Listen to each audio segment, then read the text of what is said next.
దేవుడు మన పక్షమునుండగా మనకు విరోధి ఎవడు? దైవజనులకి, ఈ పరిసర ప్రాంతాల్లో సేవను జరిగిస్తున్న ప్రతి సేవకునికి, అధ్యక్షుల వారికి, పెద్దవారికి, ఈ సభ కొరకు ప్రత్యక్షంగా పరోక్షంగా కష్టపడిన ప్రతి ఒక్కరికి క్రీస్తు నామమున శుభం. చిన్న ప్రార్థన చేసుకుందామండి. ప్రేమగల తండ్రి, కృపగల దేవ, ఈ ప్రత్యేకమైన తండ్రి, ఈ క్రిస్మస్ పర్వదినాన్ని బట్టి మీకు స్తుతులు, స్తోత్రములు. ఈ ప్రజలతో మీరు మాట్లాడండి. వాక్యము ద్వారా తండ్రి వారిని బలపరిచే శక్తిని తండ్రి వారికి బోధించడానికి నన్ను వాడుకోండి. మీ బిడ్డలకి ఎలా చెబితే అర్థమవుద్దో అర్థమయ్యే రీతిలో చెప్పడానికి తండ్రి మమ్మల్ని నడిపించండి. ఎవరునూ శ్రోతలుగా ఉండిపోక వినబడుతున్న మాటలు సర్వోన్నతుడైన దేవుని మాటలను గౌరవించి గ్రహించి వారికి మీకు పడని సంగతులు ఏవైనా ఉంటే వాడిని సరి చేసుకునే ధన్యత ఇవ్వండి తండ్రి. ఈ సభ, ఈ ప్రయాస, ఈ కష్టము తండ్రి వ్యర్థమైపోకుండా కనీసం ఒక్కరైనా తండ్రి మీ సంఘంలోనికి, రాజ్యంలోనికి రావడానికి తండ్రి వారిని వాడుకోండి తండ్రి. ఈ సభ వెనకాల కష్టపడిన వారిని ఎవరి జ్ఞాపకం చేసుకున్నా చేసుకోకపోయినా పరలోకమందు మీరు చూస్తున్నారని తండ్రి, మీరే వారికి సర్వ పరిపూర్ణత ఫలములు అనుగ్రహిస్తారని తండ్రి వారికి జ్ఞాపకం చేయండి తండ్రి. ఈ సభ అనంతరం నూతనమైన ఆత్మల సంఘానికి చేరుస్తారని కోరుతూ మమ్ములను, మీ బిడ్డలందరినీ మీ చేతులుగా అప్పగించుకుంటూ క్రీస్తు నామమున ప్రార్థన సమర్పిస్తున్నాం తండ్రి. త్వరగా కొన్ని విలువైన సంగతులు విద్దాం. మత్తయి సువార్త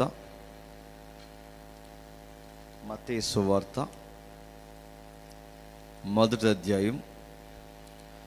మత్తయి సువార్త మొదటి అధ్యాయం 21, 22, 23 వచనాలు కలిపి చదువుకుందాం.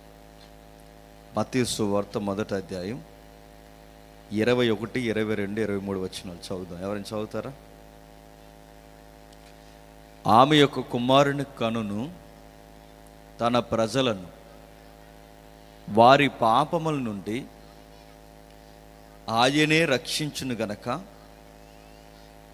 ఆయనకు యేసు అని పేరు పెట్టెదవనెను. ఇదిగో కన్యక గర్భవతి అయి కుమారుని కనును,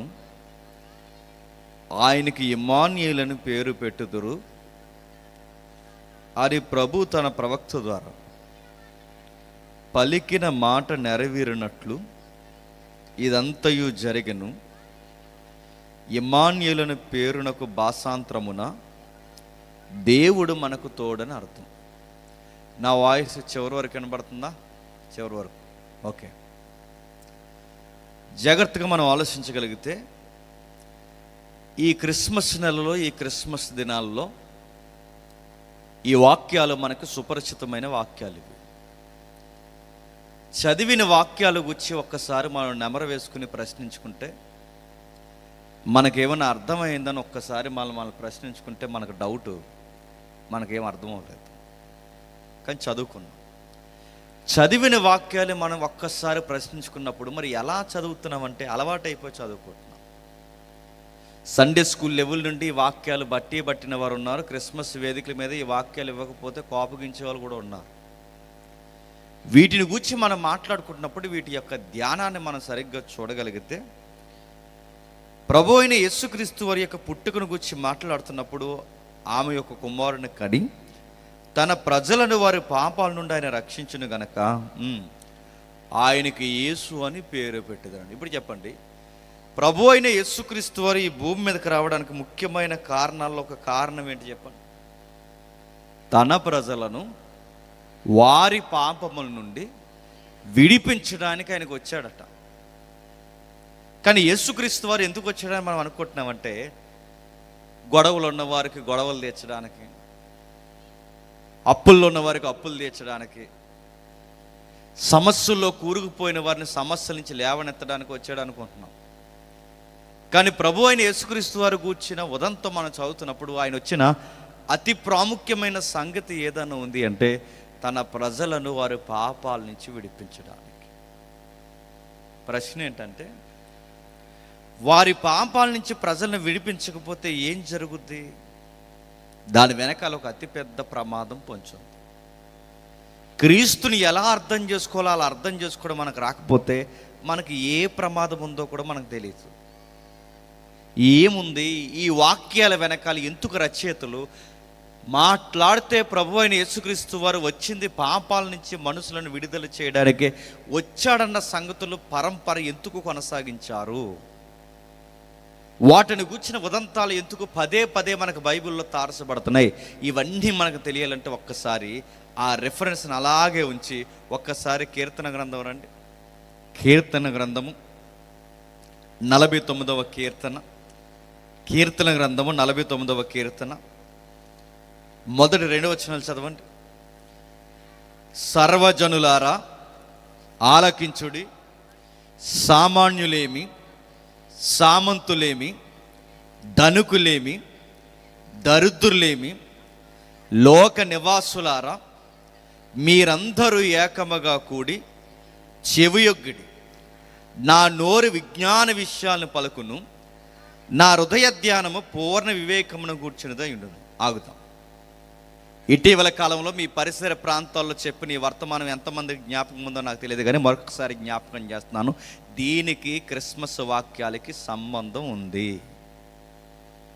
ఏమని రాస్తున్నాడు? ఈ వాక్యాల గురించి రాస్తున్నప్పుడు సర్వజనులారా ఆలకించండి. ప్రశ్న అడుగుతున్నాను, చెప్పండి. జనాలను ఒక పట్టాన్న దేవుని మాటను కానీ చెబుతున్న మాటను కానీ వినమంటే వింటారా?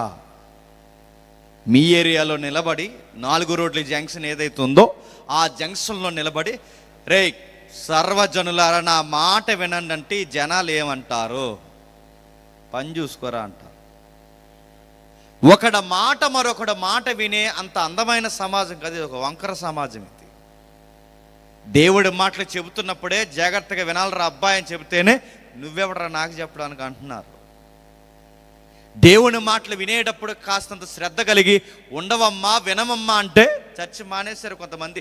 ఎందుకు మానేసేవే? సంఘం పెద్దమ్మ అని అడిగితే ఈ పెద్దమ్మ అందట అస్తమాల ఏలు నాయపుకి ఎత్తాడు అన్నదట పాస్టర్ గారు. అంటే ఏలెత్తితే మానేస్తారు, గద్దిస్తే మానేస్తారు, దేవుని వాక్యం కాస్తంత జాగ్రత్త కలిగి వినండి అంటే మానేస్తారు, ఏదికి మీద ఉన్నప్పుడు కాస్త మీ పదాలు జాగ్రత్త అన్నప్పుడు కోపగించి మానేస్తారు. ఇందాక తమ్ముళ్ళు మంచి పాట పాడారు, ఎక్కడున్నారో నాకు తెలియదు, కానీ ఈసారి నెక్స్ట్ పాట పాడినప్పుడు ఆ షూస్ తీసి పాడండి. దేవుని యొక్క సన్నిధిలో మనం ఉన్నప్పుడు ఆ పై బటన్స్ పెట్టుకోవాలి. ఆ తమ్ముళ్ళు పెట్టుకోలేదు, నేను ఒక తమ్ముళ్ళు నాకు చిన్నోళ్ళు కనుక చెప్తున్నాను, ఆ బటన్స్ పెట్టుకుని ఆ షూస్ తీ. వాళ్ళే కాదు ఎవరైనా కానీ మీరు వర్షిపులు చేస్తున్నప్పుడు మనం చేసే పొరపాట్లు ఏంటంటే ఆ బైబిల్ కింద పడేసి మీరు పైకి నిలబడి ఇలా సప్పట్లు కొట్టి అటో ఇటో అడుగేస్తే నడుతున్నాను పరలోకం అంటదే, మీరందరూ డ్రైనేజీలోకి పోండి అంటది. గుర్తుపెట్టి దేవుని వాక్యాన్ని మనం గౌరవించాలి. దేవుడి వాక్యం ఇలా ఉంది, ఎక్కడ 2-3 నా నామాను కూడుకొని ఉన్నారో ప్రజెన్స్ ఆఫ్ గాడ్, దేవుడు అక్కడ ఉంటాడు. కనుక దేవుడు ఎక్కడుంటే అక్కడ మోసేను సైతం ఏమన్నాడు చెప్పండి. కాబట్టి జాగ్రత్త, మనం ఎక్కడున్నా కానీ దేవుని వాక్యాన్ని ఎవడైనా 4 రోడ్ల జంక్షన్ నిలబడి మంచి చెబితే వినేవాళ్ళు ఉన్నారా? మరి ఏంట్రా బండి తోలే విధానం ఏంట్రా? ఎవరినైనా గుద్దితే చిన్నపిల్లల్ని కానీ పెద్దవాళ్ళని కానీ వృద్ధులను గుద్దితే ఏమవుతారంటే వీడు అంటాడు నా బండి నా ఇష్టం నా పెట్రోల్ అంటాడు. ఈరోజు పట్టాన మంచి చెప్పే పెద్దోళ్ళ మాట అయినా వింటున్నారా? జాగ్రత్తగా ఉండాలి. దేవుని సన్నిధిలో ఉన్నప్పుడు ఎందుకు మీరు ఆ వాట్సాప్ సాటింగ్లు చేస్తున్నారని అడిగితే ఏమన్నారు చెప్పనా? మా సాటింగ్ మా ఇష్టం అంటున్నారు. జనాలు పట్టాన్న మాట వింటారంటే వినరు, కానీ ఎవరి మాట వినినా వినకపోయినా అధికారుల మాటలు వింటారు. అధికారుల మాటలు ఖచ్చితంగా వింటారా? వినరా? వింటారు. అధికారుల మాటలు ఖచ్చితంగా వింటారు. అంతే చూడండి, 5 ఇయర్స్లో ఎప్పుడు 5 సంవత్సరాలు ఎప్పుడు కనబడని మన నియోజకవర్గం అధికారులు అందరూ ఆ టైంలో అలా రోడ్ల మీద నడిచి వస్తున్నప్పుడు ఆ సెంటర్లో నిలబడి మైకులు తీసుకుని మాట్లాడుతుంటే పని పాట లేని ఈ పనికిరాని బ్యాచ్ అంతా ఈ కార్యకర్తలుగా పనిచేస్తారు కొంతమంది. వీళ్ళు ఇంకా ఆ కార్యాల కోసమే పుట్టారు. ఇక ఏ కార్యం కాదు, ఆ జెండాలు మోయడానికంటే పిల్లలు చదివారా ఉన్నారా, పిల్లలకు ఫీజులు కట్టామా, భార్య తిన్నాదా ఉన్నాదా, గుప్పడి మెతుకులు పెట్టాము, ఇవేమీ చూడరు. ఇలా కేవలం జెండాలు మోయడానికే పుట్టారు. ఆ పుడుతున్నప్పుడు వాళ్ళు నిలబడి అక్కడ మాడతారు. నియోజకవర్గం అధికారులు ఎవరైతే ఉన్నారో, నాకు ఈ నియోజకవర్గం కాదు, ఏ నియోజకవర్గం జరిగిన గొడవలని నేను చెప్తున్నాను. ఆ నిలబడి మాట్లాడుతున్నప్పుడు ఆ మాట్లాడుతున్నారు 5 years బ్యాక్ ఏదైతే చెప్పారు ఇప్పుడు అదే మనకు చెప్తారు. ఈ 5 yearsలో ఏం చెప్పారు నెక్స్ట్ అదే చెప్తారు. ఆ గవర్నమెంట్ అయినా, ఈ గవర్నమెంట్ అయినా, ఏ గవర్నమెంట్ అధికారులు అయినా, ఈ పంచాయతీ అయినా, జిల్లా అయినా, సెంట్రల్ అయినా, ఏదైనా అదే విషయాలు చెప్తారు. వీళ్ళు చెబుతూ మాట్లాడుతూ ఏం చెప్తారంటే, ఆ చెబుతున్న మాటలు ఏమీ చెప్పరు. ఈ రోడ్డు వేయించింది మేమే, ఆ తర్వాత మేము చేయబోయేది అదే, ఇదంతా ఇదని. కానీ వీళ్ళు ఏమీ మాట్లాడకముందే ఈ పని పాట లేని కార్యకర్తలు ఏమంటారంటే కొట్టండ్రా అంటారు. అంతే, ఏంటి తప్పట్లో. ఇంకేళ్ళు ఏం చెప్పలేదు. ఆ తర్వాత వీళ్ళు రేపో మాపో పొరపాటున గెలిచేస్తే వీళ్ళకి ప్రమాణ స్వీకారాలు చేస్తారు. ఈ ప్రమాణ స్వీకారాలు చేస్తున్నప్పుడు వీళ్ళకు పదం తిరగదు. ఆ పదం ఏంటి చెప్పిన, సార్వభౌమాధికారం అనడం రాదు. సార్వభౌమ అంటున్నాడు ఒక ఆయన, నడుతున్నాను. అరే, సార్వభౌమాధికారం అనే రాజ్యాంగంలో, పీఠికలో, మౌలికమైన సిద్ధాంతాల్లో, ప్రాథమిక సూత్రాల్లో ప్రమాణ స్వీకారం చేస్తున్నప్పుడు కావలసిన పదాలు అండవ రాని వాళ్ళే వీళ్ళు అధికారులు అయిపోతే, వీళ్ళు మైక్ పట్టుకుంటే 100 మంది ఎలా వింటున్నారు, వీళ్ళు మైక్ పట్టుకుంటే 100 మంది చుట్టూ ఎలా తిరుగుతున్నారు, వీళ్ళు మైక్ పట్టుకుంటే కొట్టండ్రా అని ఎలా అంటున్నారు, అన్నీ మానేసి వీళ్ళ వెనకాల కొంతమంది ఎలా తిరుగుతారంటే వీళ్ళు ఏదో చెబుతారని కాదు, వీళ్ళ మాట వింటారని కాదు, వీళ్ళ మాట చెప్పేది ఏమీ లేకుండా అంత సుత్తైనా ఈ సుత్తి మాటలు అందరూ జనాలు ఎలా వింటున్నారంటే దానికి కారణం ఒకటే, అధికారం ఉంది కనుక వింటున్నారు. అంటే అధికారుల మాటలు వింటారు. అధికారుల మాట ప్రతి ఒక్కరు వింటారు. దారంట పోయే ప్రతి ఒక్కటి వింటారు. వాళ్ళకి భయపడి వింటారు. ఇది ఈ సూత్రం మీకు అర్థమైతే, సర్వజనులారా నా మాట వినండి అని నేను అనాలి అంటే, అందరూ నా మాట వినేలా ఉండాలి అంటే, ఆ చెప్పేవాడికి కాస్తంత ఏముండాలి చెప్పండి, అధికారం ఉండాలి. అధికారం ఉంటే వింటారా అంటే వింటారు. అధికారం ఉంటే ఏ మాట చెప్పినా వింటారు, ఎలాంటి మాటలు చెప్పినా వింటారు. అధికారుల మాటలు వింటారు కనుకే ఈ రాస్తున్న వారు కూడా సర్వజనులారా ఆలకించండి అంటే పబ్లిక్ అంతా వింటుందంటే ఈ పాట రాసిన వారు కూడా ఎవరన్నమాట, అధికారులు అన్నమాట. నా మాట మీకు అర్థమవుతుంది లేదు. ఆ పబ్లిక్లో ఉన్న కేటగిరీస్ విడదీస్తున్నారు చూడండి. సామాన్యులు ఉన్నారట, సామంతులు ఉన్నారట, ధనికులు ఉన్నారట, దరిద్రులు ఉన్నారట. లోకంలో ఉన్న ఎవడైనా సరే మేము చెబుతున్న మాట వినాలంటున్నారట. ఇప్పుడు జాగ్రత్తగా వినండి. చెబుతున్నప్పుడు ఏ మాట ఎవరైనా వినాలి. నువ్వు డబ్బున్నవాడివైనా, డబ్బు లేనివాడివైనా, ధనికుడివైనా, దరిద్రుడివైనా, నువ్వు స్త్రీ అయినా, పురుషుడైనా, ఈరోజు పుడుతున్న 750 కోట్లు లేదా 800 కోట్ల నిండిపోయిన జనాభాలో చెట్ట చివరోడైనా ఎవడైనా ఎదిగిన తర్వాత, పరిపక్వత వచ్చిన తర్వాత ఖచ్చితంగా ఈ మాట వినాలి. వినకపోతే ఏమవుద్ది, కుంపట పొంచుంది. దీనికి క్రిస్మస్ వర్తమానానికి సంబంధం ఉందా? 100కి 200% సంబంధం ఉంది. ఏం జరుగుతుంది? అందరూ వినాలట. సామాన్యులైనా, సామంతులైనా, ధనికులైనా, దరిద్రులైనా, లోకంలో ఉన్నవారు ఎవరైనా సరే మీరందరూ ఒకేసారి కూడుకొని మేము చెబుతున్న మాట వినండి. మీరు వింటున్నప్పుడు మీకు అర్థమయ్యేలాగా విజ్ఞాన విషయాలు పలుకుతాం. మా హృదయ జ్ఞాన వివేకంను కూర్చున్న విషయాలు చెబుతాం. గూఢార్థము గల దాని సంగతులకి మీరు చెవి యొగ్గండి. ఒక ట్యూన్, ఒక సితార, ఒక ఇన్స్ట్రుమెంట్ తీసుకొని మీకు అర్థమయ్యేలాగా నేను బోధిస్తాను, వినండి అంటున్నారు వాళ్ళు. ఇంతకీ ఎవరెంత కమాండ్ చేస్తున్నారు?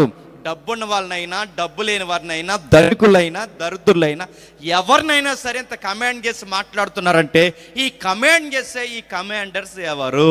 ఆ చిన్న అక్షరాలు రాశాడు చూడండి, కోరాహు కుమారులు. ఎవరు? కోరాహు కుమారులు. ప్రశ్న, కోరాహు కుమారులు అంటే ఇంతకీ కోరాహు ఎవరు? నా మాట మీకు అర్థమవుతుంది లేదో. కోరాహు కుమారులు అన్నాడంటే ఇంతకీ కోరాహు ఎవరంటే, కీర్తనలు దావీదు ఒక్కడే రాయలేదు, కీర్తనలు సొలొమోను ఒక్కడే రాయలేదు, కీర్తనలు ఆమోస్ ఒక్కడే రాయలేదు, కీర్తనలు మోసే ఒక్కడే రాయలేదు, కీర్తనలు కోరాహు కుమారులు కూడా రాశారు. ప్రశ్న, కోరాహు ఎవరు? మోసే గారు తెలుసుగా 430 సంవత్సరాలు బానిసలు గుండిపోయిన ఇశ్రాయేలీని, 430 సంవత్సరాలు బానిసలు గుండిపోయిన ఇశ్రాయేలీని విడిపించడానికి ఒక వారియర్ వచ్చాడే, వారియర్ నాయకుడు. ఆ నాయకుడు పేరే, ఫైటర్ పేరే, ఆ వారియర్ పేరే మోసే. ఆ మోసే గారు 430 సంవత్సరాలు బానిసలు గుండిపోయిన ఇశ్రాయేలుని నడిపించడానికి ఆయన వారియర్గా బయటకు వచ్చి 40 ఏళ్ళు నడిపిస్తున్నప్పుడు నడిపిస్తున్న ప్రతి నాయకుడి మీద తిరగబడే వంకరోలు ప్రతి తరంలో ఉంటారా? ఉంటారు. మోసే మీద తిరగబడ్డాడు ఒక వంకరోడు 250 మందిని వేసుకుని. ఆ 250 మందిని వేసుకుని ఆ తిరగబడిన వంకరోడు పేరు కోరాహు. ఆ కోరాహు ఎవరి తాలూకంటే మోసే గారికి బాబాయ్ ఉంటే ఆ బాబాయ్ గారి అబ్బాయే కోరాహు కుమార్. మరలా అర్థమవుతుంది లేదు? కోరాహు అంటే ఎవరంటే మోసే గారు బాబాయ్ గారు అబ్బాయి. అంటే ఓ పట్టాను మాట్లాడుకుంటే మోసేకి ఏమవుతాడు? బ్రదర్ అవుతాడంటే సొంత బ్రదర్ ఎవరి మీద తిరగబడ్డాడు? మోసే మీద తిరగబడి. ఇప్పుడు గుర్తుపెట్టుకోండి, మీరు ఎప్పుడు రాసి పెట్టుకోండి, మనకి అతిపెద్ద శత్రులు ఎవరంటే బయటోడు కాదు, చెప్పండి, మనోళ్ళే చాలా పెద్ద పగోళ్ళు. మనోడు అనుకున్న వాడే బాగా గట్టిగా మనమే తిరగబడతారు. మీరు ఎప్పుడు రాసి పెట్టుకోండి, నువ్వు ఎవరికి అన్నం తినిపిస్తావో వాళ్ళే నీ చేయి నరికేస్తారు. నువ్వు ఎవరు భుజం తడతావో వాళ్ళే నీకు ఎండిపోటు పడుస్తారు. నువ్వు ఎవరి కోసమైతే నిలబడాలనుకుంటావో పోరా నీతో మాకు పని ఏంటని వాళ్ళే చెబుతారు. ఈ జనాలు ఎలాంటి వాళ్ళంటే బరబ్బా లాంటి కోరుకుంటారు. యేసు ప్రభు లాంటి వారిని సిలువ వేస్తారు. ఉన్నది ఉన్నట్టుగా మాట్లాడినోడిని ఈ లోకం ద్వేషిస్తుంది. కోరాహు కుమారులు ఎందుకు తిరగబడ్డారు మోసే మీద కంటే మోసే నాయకత్వాన్ని చూడలేకపోయారు, అసూయ పడిపోయారు. నువ్వు ఒక నాయకుడివి, నువ్వు చెప్పినట్టు మేము కూర్చోవాలి, నువ్వు కూర్చోమంటే కూర్చోవాలి, లేగమంటే లేవాలి, వెళ్ళమంటే వెళ్ళాలి, నువ్వు చెప్పినట్టు మేము వినవయ్యా, మాకు కూడా ఫాలోయింగ్ ఉంది, మా మాట కూడా 250 మంది వింటున్నారు, మాకు కూడా సంఘం ఉంది, నీ వెనకాల మేము నడవమని చెప్పి ఒక కొత్త పార్టీని తయారు చేశారు. ఆ పార్టీకి నాయకుడిగా వ్యవహరించింది ఎవరంటే అందులో ఒకడు యాక్టివ్ మెంబర్ కోరాహు. మోసేకుండే గొప్పతనం ఏంటి తెలుసా? మోసేకుండే గొప్పతనం ఏంటంటే బాధ వచ్చినా సంతోషం వచ్చిన నాయకుడికి ఉండాల్సిన లక్షణాలు. బాధ వచ్చినా సంతోషం వచ్చినా పబ్లిక్ నుంచి ఎలాంటి ప్రాబ్లం వచ్చినా రోడ్డెక్కి గొడవలు ఆడ్డాయినా ఆయన లీడర్కు ఉండే క్వాలిటీస్ ఏంటో గుర్తుపెట్టుకోండి. ఎవడైనా గాలి మాట్లాడితే ప్రతి ఒక్కడికి వివరణిస్తూ కూర్చోడు.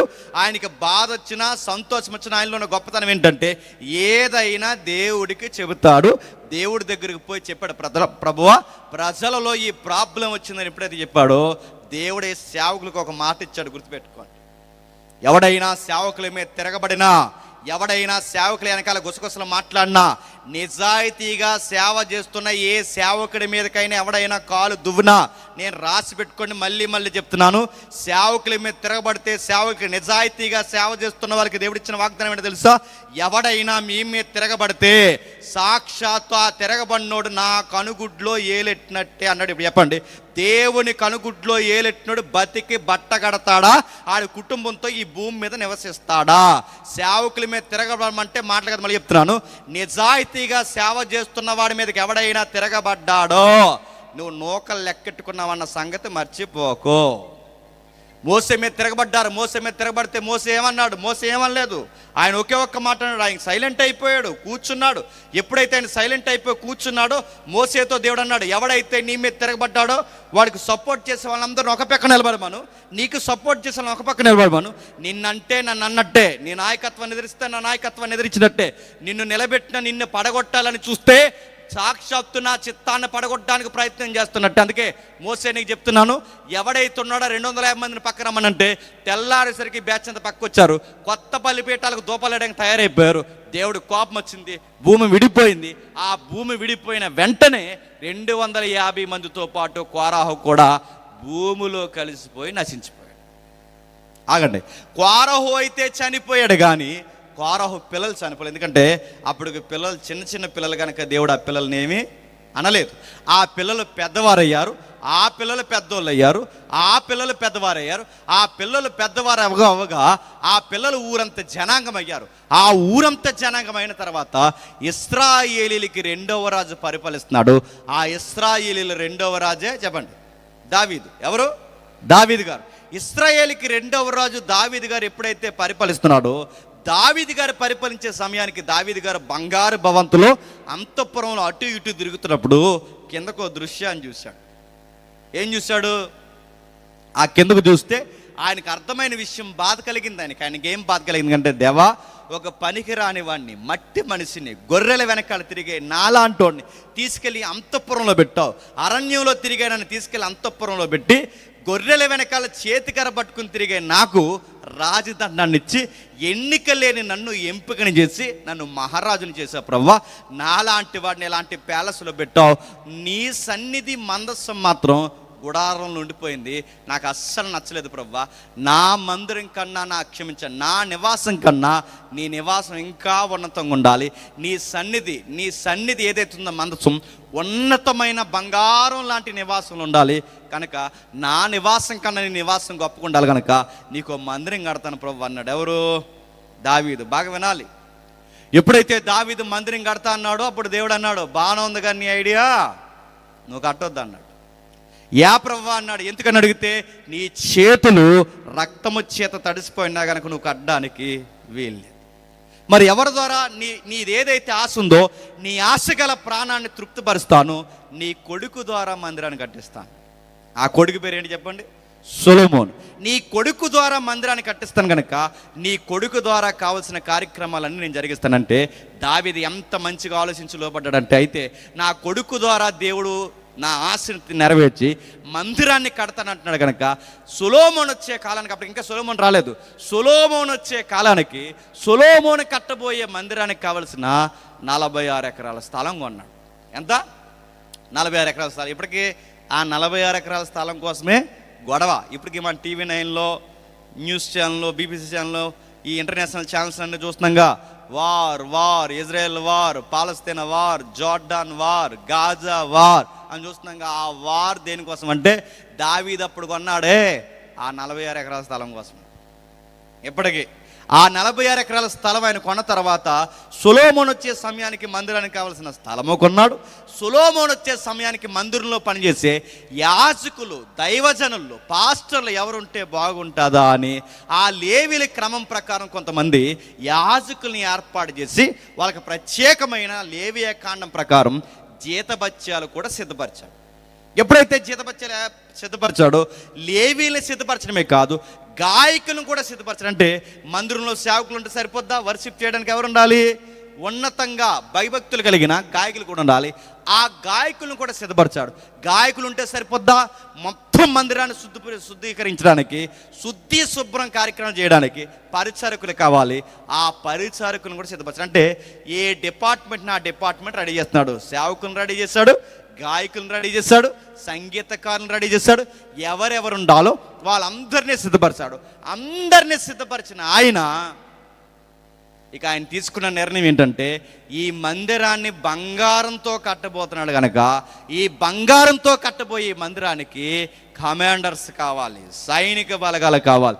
ఎవరిని పెడితే బాగుంటుందన్న దావీదు దేశంలో చెక్ చేస్తే ఆ డిస్కవరీలో ఆయనకి తేలిన వ్యక్తులు ఎవరంటే పలానా గుంపుని పెడితే బాగుంటుంది కవాతులు చేయడానికని.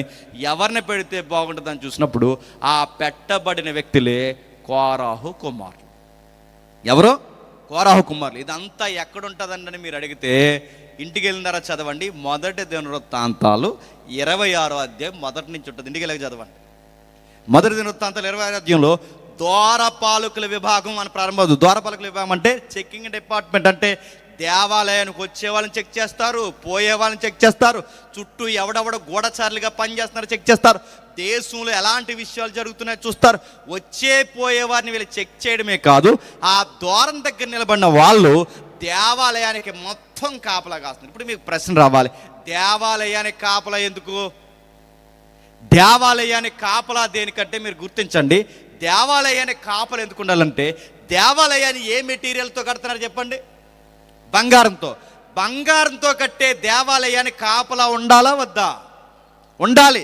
కాపలా లేకపోతే భక్తులు ఏం చేస్తారు? భక్తులు చర్చికి వచ్చి కొత్త చెప్పులు వేసిపోతారు, తెలుసా? అది భక్తులు. ఆడెవడో మన వార్త చదివాం, పూజారి గారు లోపలికి వెళ్ళొచ్చే సమయానికి ఆ నెత్తి మీద పెట్టే శతగోపురం పట్టిపోయాడు భక్తుడు. అలా ఉంటారు భక్తులు. భక్తులు చెప్పులు అట్టిపోతారు, సీపులు అట్టిపోతారు, సీపులు అట్టిపోతారు, గంటలు అట్టిపోతారు, శతగోపురాలు అట్టిపోతారు. అక్కడ వరకు ఎందుకు? దేవుని వడ్డానాలు పట్టిపోయారు, దేవుని మంగళసూత్రాలు పట్టిపోయారు. అవసరమైతే రావాలి కానీ దేవుని కూడా పట్టిపోతారా? భక్తులు అలాంటిది. గుడంతా బంగారం అయితే, గుర్తుపెట్టుకోండి, గుడంతా బంగారం అయితే భక్తుడు ఎప్పుడు ఆ స్తంభం దగ్గరే ప్రార్థన చేస్తాడు. ఎందుకు? రోజుగా మొక్కట్టిపోతాడు. అందుకే జనాలకి నేచర్ ఉందన్న సంగతి దావీదు గారికి తెలుసు కనుక మొత్తం మందిరానికి ఎస్కార్ట్ కావాలి కనుక, పగడ్బందీగా ఒక సైనిక బలగాలు కావాలి కనుక, కవాతులు చేసే యుద్ధాలు చేసే సైనికులు కావాలి కనుక, ఆ సైనికుల్ని ఎవరిని పెడితే బాగుంటుందని పెడితే ఆ పెట్టబడిన సైనికులే కోరాహు కుమారు. ఇప్పుడు చెప్పండి, కోరాహు కుమారులో మెజారిటీ ఏ ఉద్యోగం చేస్తారంటే దేశానికి కాపలాగాస్తారు, దేవాలయానికి కాపలాగాస్తారు. అంటే ఈ కీర్తన రాసింది ఎవరంటే కమాండర్స్. ఎవరు చెప్పండి? కమాండర్స్, సైనికులు. అంటే ఇది ఖాళీగా కూర్చుని రాసిన పుక్కిట పురాణం కాదు, ఎవడికో దోసిన కవిత్వం కాదు, ఎవడో గోదావరి గొట్టి మీద చెట్టు మీద పెట్ట, ఆ పెట్ట మనసులో ఏముంది, ఈ సోది కథలు ఆడపిల్లలు రాసుకునే కథలు కాదు. ఇది రాసింది తెలుస్తా, సొసైటీకి అతిపెద్ద ప్రాబ్లం ఏముందో ఆ ప్రాబ్లం గురించి రాసిన వాళ్ళ కమాండర్స్ డిస్కవరీలో తేలిన ఒక వాస్తవం ఇది. ఏమని రాస్తున్నారు చూడండి, సర్వజనుల వాళ్ళ మాట చెప్తుంది చూడండి. వాళ్ళ కమాండర్స్ కనుక వాళ్ళ మాట తీరు ఎలా ఉందో తెలుస్తా, మీరందరూ వినాలి. నువ్వు డబ్బున్న వాడివైనా, మోతుబరువైనా, ఎవడవైనా నువ్వు మనిషి అయిన తర్వాత వినాలి. డబ్బున్న వాడినైనా, డబ్బు లేని వాడినైనా, ఎవడినైనా మిమ్మల్ని అందరినీ మింగేసేది ఒకటి ఉంది. ఆ విషయం మీ బుర్రలకు పనిచేయక దేవాలయానికి వచ్చి గొర్రో, మేకో, కోడో, డబ్బో, కలిగిన బంగారమో, ఎండో ఏదో ఒకటి దేవుడికి ఇచ్చేసి వెళ్ళిపోతున్నాం, మాకేట్లే అనుకుంటున్నారు. కానీ నీడలాగా మిమ్మల్ని తరుముకొచ్చేది ఒకటి ఉందన్న సంగతి మీ బుర్రలకు ఎక్కట్లేదు. మీరు భయపడవలసిన విషయానికి భయపడకుండా అనవసరమైన విషయాలకు మీరు భయపడుతున్నార సంగతి మీకు నేర్పించబోతున్నామన్న సంగతి ఆయన లేవనెత్తున్నాడు. ఏమని రాస్తున్నాడు? 5వ వచనం చూడండి త్వరగా. 5వ వచనం చదవండి. ఎవరైనా ఎదుగు మీద నా కొరకు పొంచువారి దోషకృత్యములు నన్ను చుట్టుకున్నప్పుడు ఆపదలకు నేను ఎలా భయపడవలను? మనం దేనికి భయపడతాం చెప్పండి? ఆయన ఎత్తుతున్నాడు రచయితలు. ఏమని ఎత్తుతున్నాడు చూడండి. మనం దేనికి భయపడతామంటే ఆపదలకు భయపడతాం, చీకటికి భయపడతాం. నేను అడుగుతున్నాను, బొద్దింకలకు భయపడతాం, బల్లులకు భయపడతాం, పురుగులకు భయపడతాం, వ్యక్తులకు భయపడతాం, ఆపద వస్తుందంటే భయపడతాం, అన్నిటికీ భయపడతాం. కానీ విషయం ఏంటి చెప్పనా? నువ్వు భయపడవలసిన సంగతి ఇది కాదు, ఒక అసలు విషయం ఉంది, దానికి భయపడు. చాలామంది గుర్తుపెట్టుకోండి, చీకటి అంటే భయం. మగాల్లో చాలామందికి ఆడ కట్టుకున్న 2 అంతస్తుల బిల్డింగ్ మీదకి రాత్రులకి వెళ్ళాలంటే ఆడికే భయం. మరి ఎందుకు కట్టుకున్నాడో? బీరువా సాటుకు చూడాలంటే భయం, బాత్రూమ్కి వెళ్ళాలంటే భయం. వాళ్ళ ఆవిడికి ఒక ఆయన చెప్తున్నాడు, ఇదిగో వెళ్తున్నాను మెలుగుగుండు అన్నాడంట. రాడేమని నీ ఎదుడు ఎత్తిపోద్దని. నేను అడుగుతున్నాను, భయం. చీకటి అంటే మగాళ్ళకి భయమే, చాలామందికి.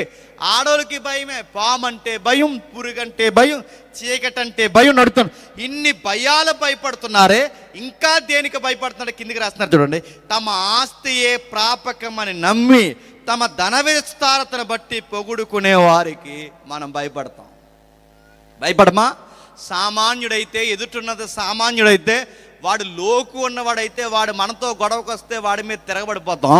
అదే అవతలోడు బాగా డబ్బున్నవాడు అనుకోండి, ఆ డబ్బున్నవాడు మన మీద తిరగబడితే ప్రశ్న అడుగుతాను చెప్పండి, ఆ డబ్బులు ఉన్నవాడి మీదకి మనం తిరగబడతామా? డబ్బులు ఉన్న వాళ్ళ మాటలు కూడా ఎలా ఉంటాయో తెలుసా? సరిహద్దు గొడవలు ఏమైనా వచ్చాయనుకోండి, వాడు అంటాడు, ఎక్కువ మాటకు ఎంత చెప్పి కొనుబడేస్తాను అంటాడు. ఆడి మాటే అదోలా ఉంటుంది. సరిహద్దు గొడవలు ఉన్న వాళ్ళు మీరు చూడండి, అదో రకంగా మాట్లాడుతూ అదో రకమైన మాటలు. రోడ్డు మీద గొడవ వస్తే రోడ్డు కొనేస్తానంటాడు, గట్టి గొడవ పడితే ఇల్లు కొనేస్తానంటాడు. వాడు మాట్లాడుంటో తెలుసా? వాళ్ళ డబ్బు వాళ్ళని అలా మాట్లాడిస్తుంటుంది. అందుకే చూడండి, వాళ్ళ ప్రాణం ఎక్కడుందట? వాళ్ళ ఆస్తియే ప్రాపకమని నమ్మి తమ ధన విస్తారతను బట్టి పొగడు. అంటే వాళ్ళని ఎవరో పొగడక్కరొద్దు చెప్పండి, వాళ్ళని వాళ్ళే పొగడేసుకుంటారంట. మీకు ఉదాహరణ చెప్తారు వినండి. వాళ్ళే పొగడేసుకుంటారంటే, క్రొత్త నిబంధనలో ఒకడు ఉన్నాడు, వాడికి బాగా పంట పడింది, ఆ బాగా వాడు కలిసి వచ్చేసరికి వాడికి రాత్రులకి నిద్ర రావట్లేదు. వాడు ఏం చేస్తున్నాడు చెప్పండి? పైకి చూసుకుని, ప్రాణమా చెప్పండి, తినుము, త్రాగుము, సంతరించు. ఈ డబ్బున్న వాళ్ళకి డబ్బు ఎక్కువైపోయి నిద్ర రాదు, అది గొడవ. రాత్రులు నిద్ర మాత్రం వేసుకుంటారు, నిద్ర రాదు. రాత్రులు తిరుగుతారు, నిద్ర రాదు. డ్రంక్ అండ్ డ్రైవ్లో దొరుకుతారు, అయినా నిద్ర రాదు. పబ్బులు, క్లబ్బులు. ఎందుకంటే వాళ్ళ డబ్బు వాళ్ళని ఏం చేస్తున్నట్టు, నీకేంట్రా, తిను, తాగు, సంతోషించు. వాళ్ళ మాట, తీరు, ప్రవర్తన రకరకాలుగా ప్రవర్తిస్తారు. ఎందుకంటే వాళ్ళ డబ్బు అలా మాట్లాడేస్తారు వాళ్ళు. ఇంకా మీరు చూడండి, డబ్బున వాళ్ళు తమ ధన విస్తారతను బట్టి పొగుడుకుంటారట, తమను తామే పొగుడుకుంటారట. వాళ్ళ పొగుడుకుంటారు. మీరు చూడండి కావాలంటే. వాళ్ళు ఏమంటారు తెలుసా? వాళ్ళ పొగుడుకునే విధానం, వాళ్ళ బ్రాండెడ్ వస్తువులు చూపించుకుని పొగుడుకుంటారు. ఇంకా వాళ్ళ స్థలాలు చూపించి పొగుడుకుంటారు. ఇంకా వాళ్ళ పొగుడుకునే విధానం చూస్తే మనల్ని భయపెట్టాలనుకుంటారు. ఎవడింటికన్నా వెళ్ళామనుకోండి, గుర్తుపెట్టుకోండి, ఎవడింటికన్నా వెళ్ళామనుకోండి, ఈ డబ్బులు ఉన్న వాళ్ళు ఈ మధ్య ఇంటర్వ్యూలు ఇస్తారు, మీరు చూసారు లేదో? ఈ డబ్బులు ఉన్న వాళ్ళందరూ ఇంటర్వ్యూలు ఇస్తే ఏం చేస్తున్నారు చెప్తున్నా? వాళ్ళ పోజుకి వాళ్ళ ఇంట్లో మేపుకున్న కుక్కలు చేపిస్తారు. కుక్కలు, ఆ కుక్కను మాకెందుకు చెబుతున్నారు ఇంటర్వ్యూలు అంటే, ఆ కుక్కకు నెలకి మెయింటెనెన్స్ అయ్యేది 25,000 నుంచి 50,000. ఏడు కుక్కకు ఫుడ్డు. ఆ కుక్కని మెయింటైన్ చేయడానికి 25,000 నుంచి 50,000 అంటే మేము ఇంత రిచ్ అని ఆ జీవిని చూసుకోవడానికి. ఈ సిలక ఎక్కడదంటే ఆస్ట్రేలియా నుంచి తెచ్చాం, ఈ కుక్క ఎక్కడదంటే లండన్ నుంచి తెచ్చాం, చెప్తారు బిల్డప్. ఈ మొక్క ఎక్కడదంటే శ్రీలంక నుంచి తెచ్చాం, ఇది ఎక్కడదంటే ఇదంటే ఏం చెప్తారు? ఇది అలా ఒక బిల్డప్. వాళ్ళు ఏమంటారంటే, ఆ బిల్డింగ్ మాదే, ఈ బిల్డింగ్ మాదే, ఆ బిట్టు మాదే. బిట్ అంటే ఏంటి? సైటు. ఈ బిట్టు మాదే, ఆ బిట్టు మాదే, అది మాదే. ఈ బిట్లు కూడా ఎక్కువైపోతుంది మనం ఇంటికి వెళ్తే నీళ్ళు ఇచ్చి కన్నా. కానీ టీ తాగుతారా, నీళ్ళు తాగుతారా అనరు. అది మందే, ఇది మందే. ఇలా మనసంతా దేని మీద ఉంటే చెప్పండి? ఈ డబ్బులు, ఆస్తులు. మీరు అందుకే మనం ఎవరికి భయపడతామంటే డబ్బులు ఉన్నవాడికి భయపడతాం. మనం ఎవరికి భయపడతామంటే బొద్దింకలకి, పురుగులకు భయపడతాం. మనం దేనికి భయపడతామంటే చీకటికి భయపడతాం. కానీ కీర్తనకారుడు అంటున్నాడు, నువ్వు భయపడవలసింది ఇటు కాదు, నిన్ను డబ్బు ఉన్నవాడిని, డబ్బు లేని వాడిని అందరినీ భయపెట్టేకటి ఉంది. దాని పేరు చావు. అది ఎవరెవరిని మింగేస్తుందో దాని లిస్టు రాస్తున్నారు చూడండి 10వ వచనంలో. జ్ఞానులు చనిపోతారన్న సంగతి అతనికి కనబడకుండా పోదు. ఇప్పుడు చెప్పండి, ఎలాంటి వారి మీదకి ఇది ఎగబడుతుందంటే, నువ్వు సామాన్యుడివైనా సామంతుడివైనా, నువ్వు జ్ఞానివైనా జ్ఞానం లేనివాడివైనా, నువ్వు స్త్రీ అయినా పురుషుడైనా, మిమ్మల్ని అందరినీ మింగేసేది ఒకటి ఉంది. జ్ఞానిని సైతం మింగేసేది ఉంది. దాని పేరు చావు. నేను అడుగుతున్నాను, ఎంతమంది జ్ఞానులు ఈ సమాజంలో పుట్టారండి? పుట్టారా లేదా?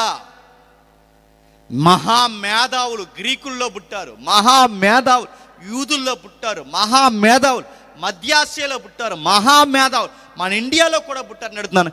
ఈ మేధావులందరూ లెక్కలు కనిపెట్టారు, శాస్త్రం కనిపెట్టారు, స్పేస్ యొక్క ఆ నడిచే విధానం కనిపెట్టారు. ఒక్కటా రెండా అన్నీ కనిపెట్టగలిగారు. కానీ ఈ మేధావులు కనిపెట్టలేదు. నేను చెప్పిన ఆ సావు ఎందుకు వస్తుందో కనిపెట్టలేకపోయారు. ఎవరైనా మెడికల్ ఫీల్డ్లో ఉంటే అడగండి, వాళ్ళు చెప్తారు. మనకి ఒక కణం ఉంటుంది, డిఎన్ఏని రెడీ చేసేది అదే, కణ విభజన చేసేది అదే. క్రోమోజోమ్స్ ఉంటాయి, తండ్రి నుంచి వచ్చేవి, తల్లి నుంచి వచ్చేవి. అందులో యాక్టివ్గా ఉండే ఒక క్రోమోజోమ్ ఉంటుందట.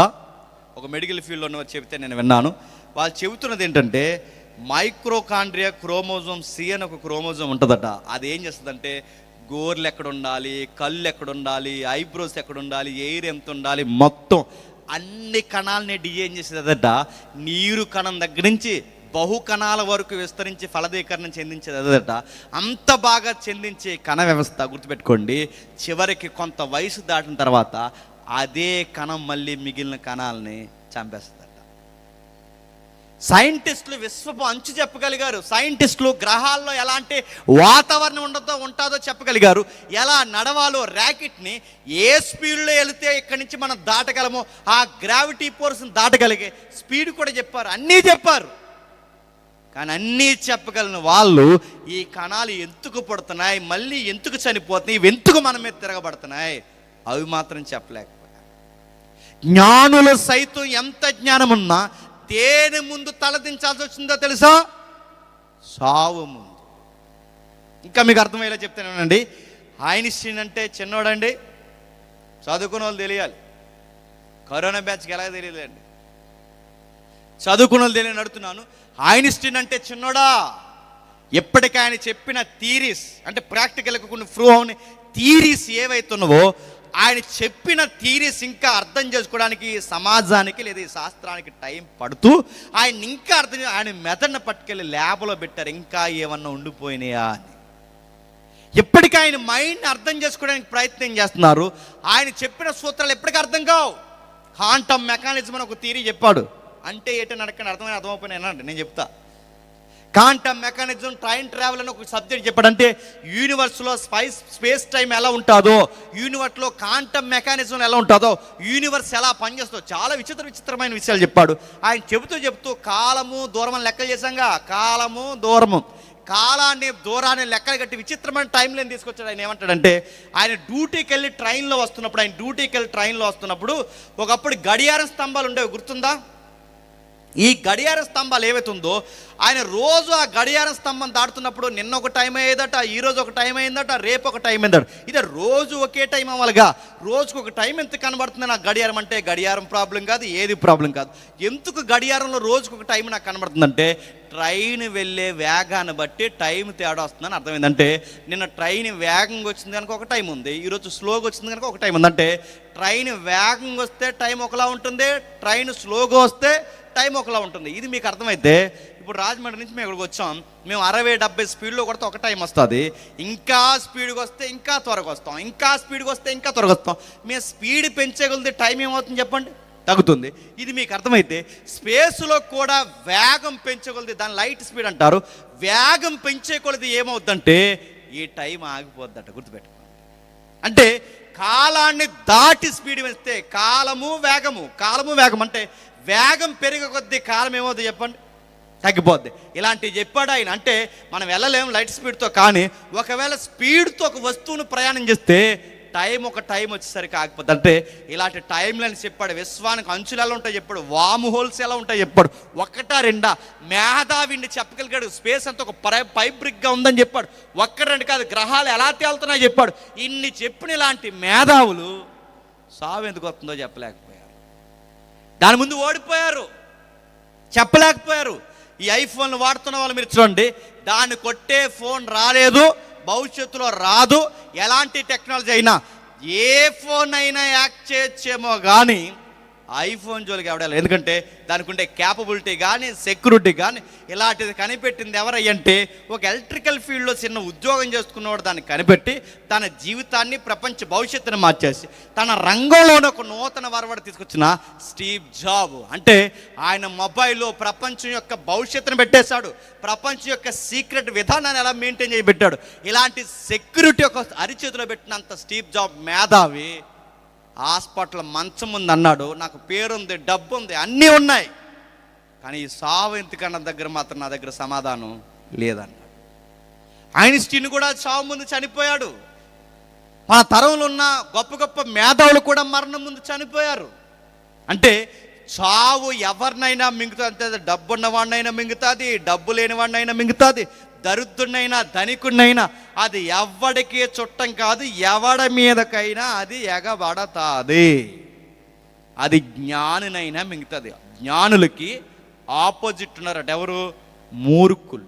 అక్కడ రాశారు చూడండి, మూర్ఖులు పశుప్రాయులు ఏకముగా నచ్చింది. చెప్పండి, జ్ఞానులు చనిపోవడం ఒక లెక్క అయితే ఎవరు చనిపోతారట? మూర్ఖులు కూడా చనిపోతారు. ఇప్పుడు ప్రశ్న, మూర్ఖులు ఎవరు? జ్ఞానులంటే సైంటిస్టులు, వీళ్ళందరూ ల్యాబుల్లో ఉంటారు. మరి మూర్ఖులు ఎవరు? మన వీధుల్లో ఉంటారు. చూడండి ఏం చేస్తారు వీళ్ళకి? భయము, భక్తి, బాధ్యత, దైవజనులు, సహవాసము, పెద్దలు, ఊరు, అమ్మ, నాన్న, చదువు, వీళ్ళకి ఏమన్నా తినేసి తిరుగుతారు ఈదులంట మూర్ఖులు. వీళ్ళు ఎలాంటి వాళ్ళంటే, ఆడు ఈడు గొడవెట్టుకుంటే వీడికి సంబంధం లేకపోయినా మధ్యలోకి దూరతాడు. ఎందుకు? వీడు మూర్ఖుడు. ఎల్లెల్లి కుక్క తోకట్లు ఆగుతాడు. ఎందుకు? వీడు మూర్ఖుడు. చక్కగా ఫంక్షన్ జరుగుతుంటే భోజనం బల తిరగేస్తాడు. ఎందుకు? మూర్ఖుడు. వీడు ఏమనుకుంటాడంటే, అన్ని గొడవల్లో ఉండి ప్రతి గొడవను పెద్ద చేస్తే, ఇలాంటి సభ జరుగుతున్నప్పుడు కొద్దిగా ఏదో ఒక అడావడి చేస్తే ఆ హీరో అనుకుంటాడు. కానీ హీరో అనుకోరు. ఈ సన్నాసేద ఎవడకు పుట్టాడు అనుకుంటారు. గుర్తుపెట్టుకోండి, అనుకోరా? ఈడు అనుకుంటాడు ఎవడో ఒకటి కొట్టినా, ఎవడ మీద తిరగబడినా, ఏదన్నా అంటే ఇలాంటి పోరంబోకులు. ఈ పదం అంటే నేను ఇబ్బంది పడకండి. పోరంబోకు అంటే మీరు సీరియస్గా పాస్టర్ గారు బూతులు ఆడుతున్నారు అనుకోండి. పోరంబోకు అంటే గవర్నమెంట్లో పనికిరాని భూములను ఏమంటారో చెప్పండి? పోరంబోకు భూములు అంటారు. అంటే పనికిరాని భూమిని పోరంబోకు భూమి అని ఎలాగంటారో, మనుషుల్లో పనికిరాని వాళ్ళని కూడా చెప్పండి. ముఖ్యాంశాలు మరోసారి చెప్పండి. పోరంబోకులు అంటారు. ఇలాంటి ఊరికి పోరంబోకులు ఉంటారా కొంతమంది. వీళ్ళకి చదువు, సంధ్య, తల్లిదండ్రులు, బాధ్యత, ఊరి పెద్దలు, దైవజనులు ఏముండదు. ప్రతి దానికి తిరగబడతారు. వీళ్ళు తిరగబడి ఇలాగే చిన్నప్పటి నుంచి తిరగబడి చివరికి ఏమవుతారు చెప్పిన, రౌడీ సీటర్లు అవుతారు, బ్లేడ్ బ్యాచ్ అవుతారు. నేను పోలీస్ డిపార్ట్మెంట్లో ఉన్నవాడు కనుక చెప్తున్నాను. నేను ఇలాగ తయారవుతుంది యాటిట్యూడ్, క్రిమినల్ యాటిట్యూడ్ అలాగే తయారవుద్ది. రాను ఎలా తయారవుతారంటే, రౌడీ సీటర్లు, మా ఏరియాలో ఒక రౌడీ సీటర్ ఉండేవాడు అలాగే తయారయ్యాడు. వాడిని తప్పని చెప్పలేకపోయారు తల్లిదండ్రులు. వాళ్ళు అనుకున్న వాళ్ళు గద్దించారు, రే ఏంటి ఈ పనులు, అందరి మీద తిరగబడి తిరుగుతున్నావు, పని పాట లేకుండా ఇలాగ ఉంటే ఇంట్లోకి రానే భోజనం కూడా పెట్టడం ఏమనుకుంటున్నావు అంటే బాగా నా తల్లిదండ్రులు సపోర్ట్ చేశారు. ఏమనకుండా ఆ సపోర్ట్ చేయడం కదా ఒక మందే ఎడుతారు, బావలు, బామ్మర్దులు, తమ్ముళ్ళు. ఈ మందంతాడు ఏం చేసిన పనికిమాల తప్పులు అందరికీ సపోర్ట్ చేస్తుంటే ఈడెంత ఎదవో చెప్పండి. అలా తిరిగితే ఎదవలకు పనికిమాల ఎదవలకు పదవులు వస్తే వీళ్ళందరూ పెద్ద రౌడీ సీటర్లు అయ్యారు. ఈ రౌడీ సీటర్లు మా ఏరియాలో ఎలాగంటే చివరికి ఏరుశనక్కాయలు అమ్ముకోవడానికి వచ్చిన కూడా కొట్టేవారు, ఐసులు అమ్ముకోవడానికి వచ్చిన కూడా కొట్టేవారు. అందుకే మూర్ఖులు వాళ్ళు. వీడికి అక్కర్లేని గొడవలో దూరతారు, పనికిరాని గొడవల్లో దూరతారు. ఈ ప్రతి ఒక్కరిని కొట్టుకుంటూ తిరిగితే ఎంత కొట్టుకుంటూ తిరిగినా ఒకరోజు వీడికి మెడికల్ పరంగా ప్రాబ్లం వచ్చింది, ఆడి కిడ్నీ ప్రాబ్లం వచ్చింది. తీసుకెళ్ళి హాస్పిటల్లో జాయిన్ చేశారు. ఎప్పుడైతే తీసుకెళ్ళి హాస్పిటల్లో జాయిన్ చేస్తే ఆ హాస్పిటల్లో జాయిన్ చేసిన తర్వాత ఈ అన్నదమ్ములు అందరూ పలకరించడానికి వచ్చి, అన్నయ్య నువ్వు త్వరగా కోలుకుని రావాలరా, నువ్వు త్వరగా రాకపోతే ఊర్లో చాలామంది ఎక్స్ట్రాలు చేస్తున్నారు, నువ్వు త్వరగా వస్తే వీళ్ళ సంగతి మనం తెలిసేద్దాం, నువ్వు త్వరగా రారంటే ఇప్పుడు ఈడు అన్నాడట హాస్పిటల్ మంచం మీద, త్వరగా రావడం కదరా అంటే అన్నయ్య అనరా అన్నాడంట. బండి అలాగైపోయిందేంటి? అంతకుముందు మాట్లాడితే తిరగబడిపోయేవాడివి, మాట్లాడితే ఏరుశనగలు వచ్చి అమ్ముకోవడానికి వచ్చిన కూడా కొట్టేవాడివి, ఐసులు అమ్మడానికి కూడా వచ్చేవాడిని కొట్టేవాడు. అంతమంది తిరగబడినోడు ఇప్పుడు నువ్వు లేక చాలామంది రెచ్చిపోతున్నారు రారంటే ఈడు అన్నాడట అంటే అనుకో బండి బోరుగొచ్చింది గుర్తుపెట్టుకో. అంటే ఎవడైనా ఏమవుతాడు, ఎప్పటికైనా వరగాల్సిందే. వీడి కిడ్నీ పోయిందంటే దాని అర్థం ఏంటి, వాడికి త్వరలోనే సావు వెల్కమ్ బోర్డు పెట్టింది. అంటే బాడీ మనకి చెబుతాదా, అది పలకరించబోతుందంటే చెబుతాది. నల్లగున్న ఎంట్రుక నీకు తెల్లగా అయిందంటే దాని అర్థం ఏంటి, నీ ఎంట్రుక చచ్చిపోతుంది త్వరలో. నువ్వు కూడా నువ్వేం చేస్తున్నావు, కాటికి రాసేస్తున్నావు దానికి. నువ్వు కాటికి రాసిన చచ్చిపోతావు రయ్యా. నీ నల్లెంటికి తెల్లగా అవుతుందంటే ఏంటి, దాని అర్థం ఏంటి, నీ మీసాలు తెల్లబడుతుందంటే ఏంటి, నీ ఎంట్రుక చేస్తుంది. ఒకప్పుడు అంత దూరం ఉన్న వాళ్ళు కనబడేవారు, ఇప్పుడు ఎక్కడున్నా నీకు కనబడలేదంటే ఏంటి, నీ కంటి చూపు చేస్తుంది.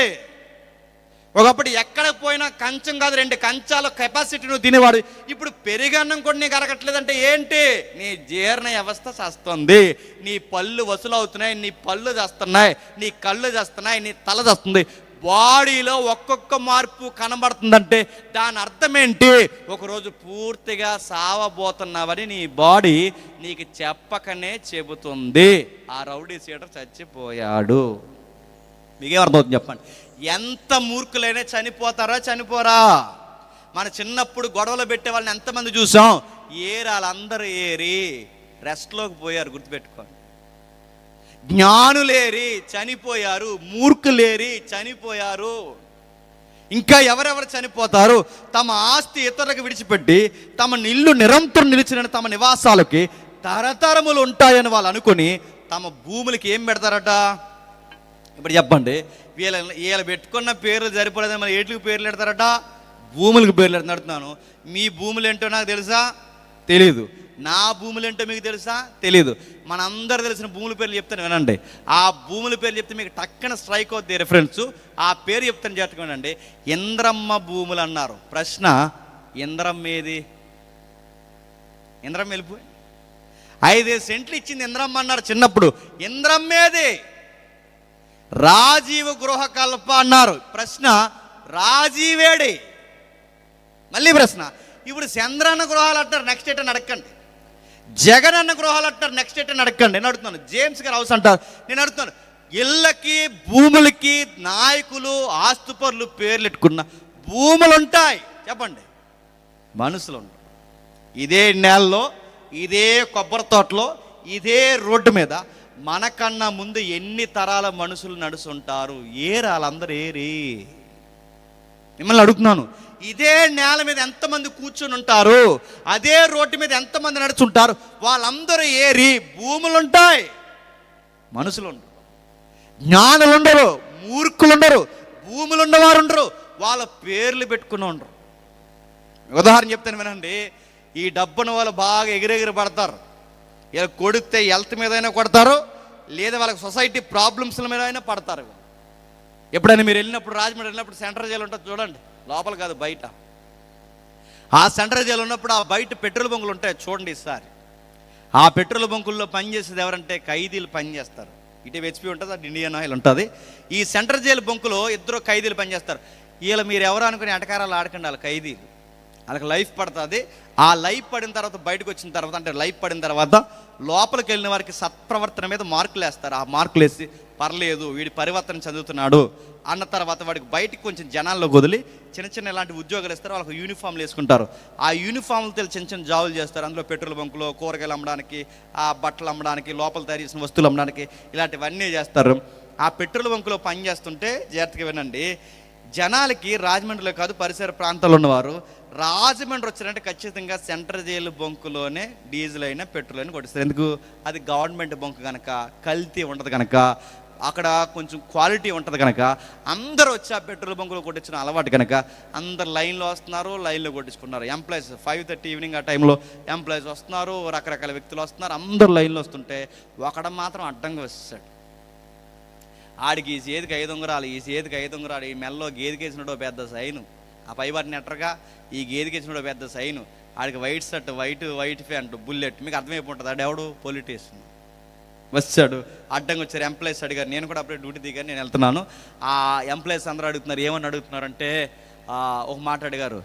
అడుగుతూ ఉన్నప్పుడు ఒక ఆయన, ఏంటి మేము అందరూ లైన్లోకి వస్తున్నాం, చూడడానికి మీరు పెద్దవాళ్ళు ఉన్నారు, కనీసం మీకు పద్ధతి అనిపించుకోదు, మీరు లైన్లో రావచ్చు కంటే అప్పటికి అయ్యగారు కొంచెం 90 years ఉన్నాడు, అందుకే ఏంటి అన్నాడు.